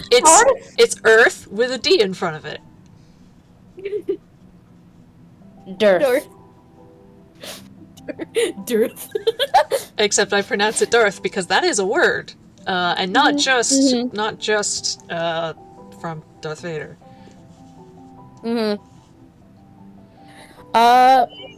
It's kind of like something that like tickles the back of your head. And at first it would be something you dismiss. But like this is Inkwell. This is the land of stories. And as convoluted as it is, it does remind you a little bit of this fairy tale from Darth. If you're familiar with the story The Snow Queen, it kind of has similar vibes. Can you give me a rundown? Yeah, I have an idea. It's been forever since I heard it. I couldn't tell you what it is. Essentially, Here, you can go, Lynn. Or VWild. I find it really amusing that I forgot it was Snow Queen, and that's why Lynn said Ice Witch earlier. It's just like... I knew it, but I couldn't remember it, and I was like, oh, this has probably been a case in Inkwell. No, it's a Darth story. Hey, maybe that's Satori's, like, distant version of it. I switch. Exactly. But in the fairy tale of the Snow Queen, it regales about how there was a young boy who got a piece of a mirror in his heart and his eye. Oh. And then that altered him in such a way that he was, I believe he was taken by the Snow Queen to live with her. Mm-hmm.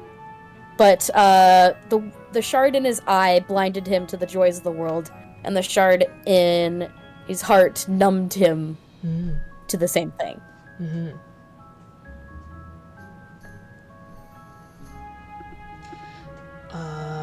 Is there a resolution to that in the story? In the resolution, there is his sister, I believe, or either his sister or someone who loved him. Went to save him from the Snow Queen and resolved it by, I believe it was a kiss to thaw the ice. Kind of thing. I think there have been a few versions where it was like a kiss, or it was a kiss on the eye, or it was her tears on the eye that melted it. There've been It could have been tears, yeah. I personally really liked the tears version. It can either be sister or bestie, or sometimes the love interest. There's a whole shebang of them. Yeah. It's great. Yeah. You can make a movie out of that. You can make so many movies out of that. You can make We'll two make more movies out of it now. And You know what? You can make movies. You could also make a whole XP of it. Put it in Anquil. okay, so he recalls this and just sort of like when he remembers the details that are like, oh, okay, piece of the shard of a mirror in the heart and in the eye, he just kind of like puts his hands down like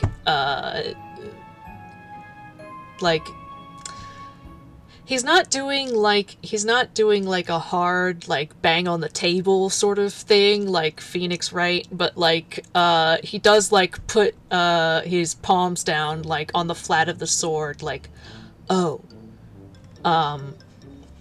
and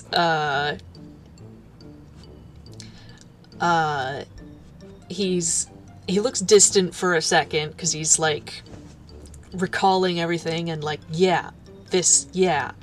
And then he turns to Lynn and explains this story. And he just says it's a story that he's heard in his travels. Huh. Yeah, I've heard something similar. I switch. Wow. There are a lot of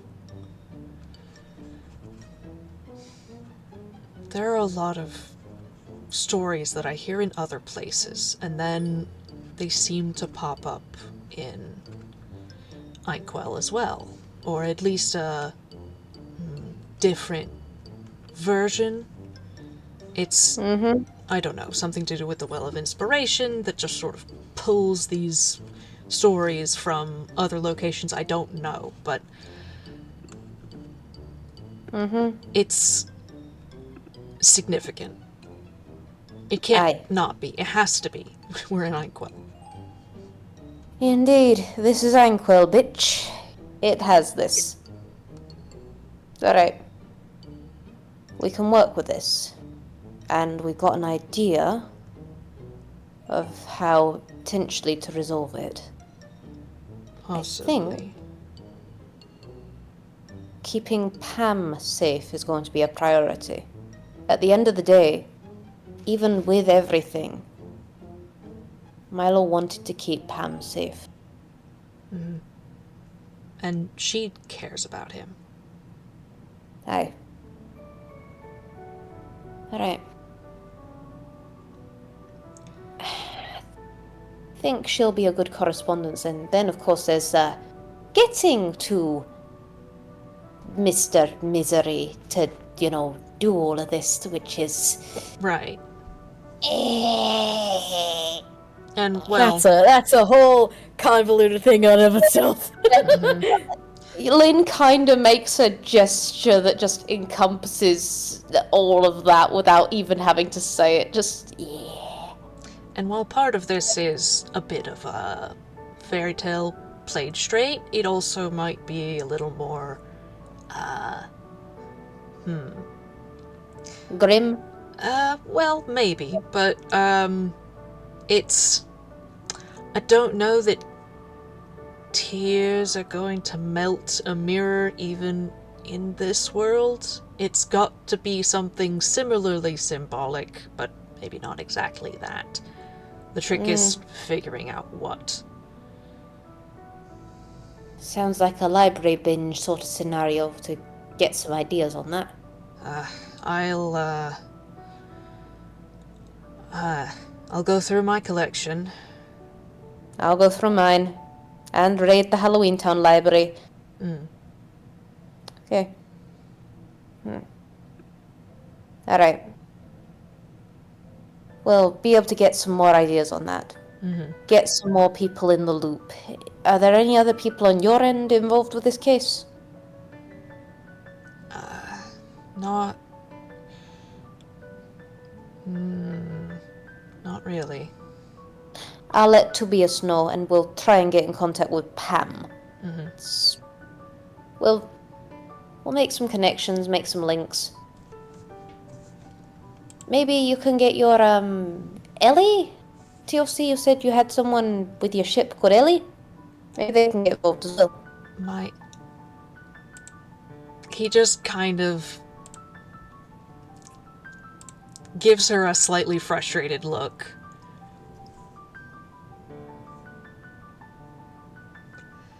So, topic?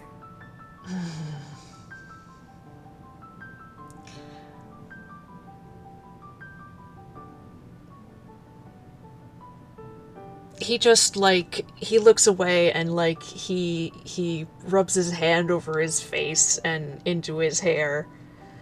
I should have figured.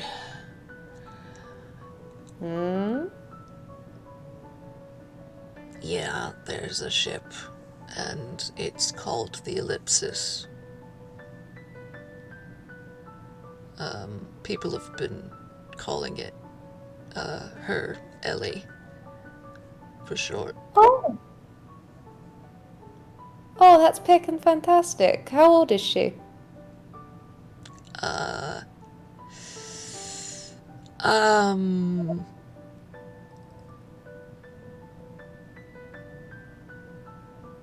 Very.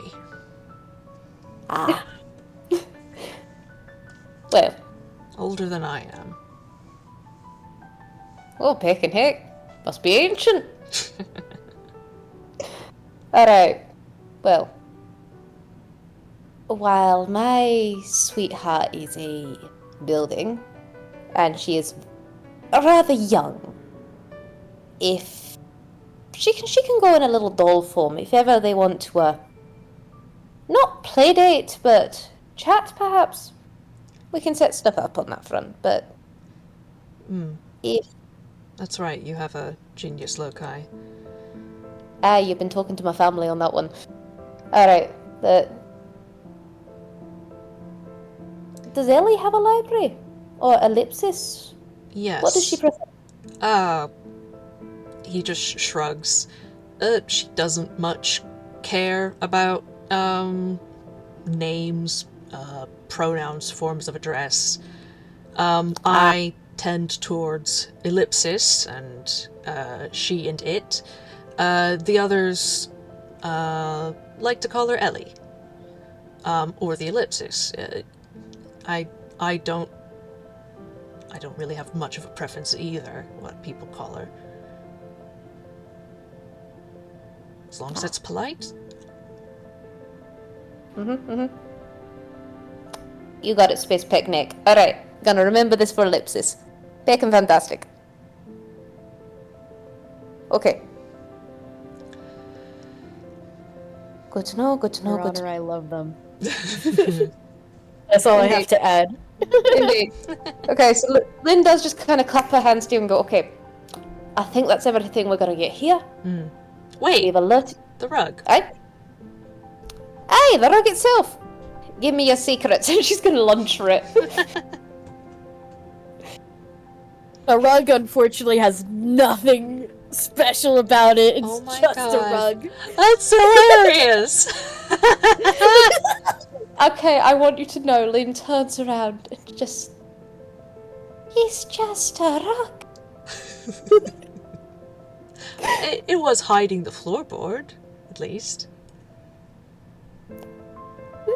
I know, but... The rug has failed me.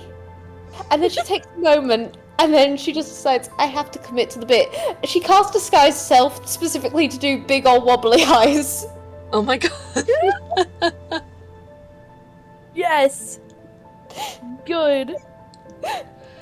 Amazing. And then she is keeping up the most big, soulful wobbly. You know how Comet draws Min when Min's crying? Yeah. Yes. Yes. Lynn is perfectly embodying those big old eyes. It's like a filter on a FaceTime thing as she turns. Then is this emoji? Yes. She's like, the rug, just like the cake, was a lie. Oh, detective.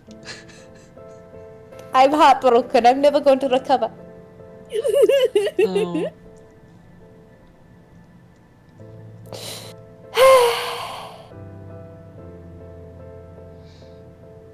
Can we go in the elevator again? Maybe. I was thinking about the clock tower, but... Oh, you know what? Even better. Just chucks the rug. Chucks the rug and just like, I will get spaceship time in future. I want to meet Ellipsis. I will give Ellipsis chili. Right now, you, me, clock tower. Betcha I can make it to the top faster. Free hand. We'll see. Alright. And she just like pats the floor of this place. Just goes, let's get our knowledge. Let's mosey on out. Let's tower the clock. And I think that is a good place to end it off, everybody. Yay! Yay! Ah! We found out what happened to Milo Woode. Uh-huh. The lore has been revealed. I've been sitting on this for ages. Ages. Finally out there. I'm free. You're free! Free. Oh, goodness. Alright, shall we wrap up the recording? Indeed. Yes, thank you everybody for listening who's here now and who will be there in the future. I hope you enjoyed. This has been so thrilling for me. For us too, man.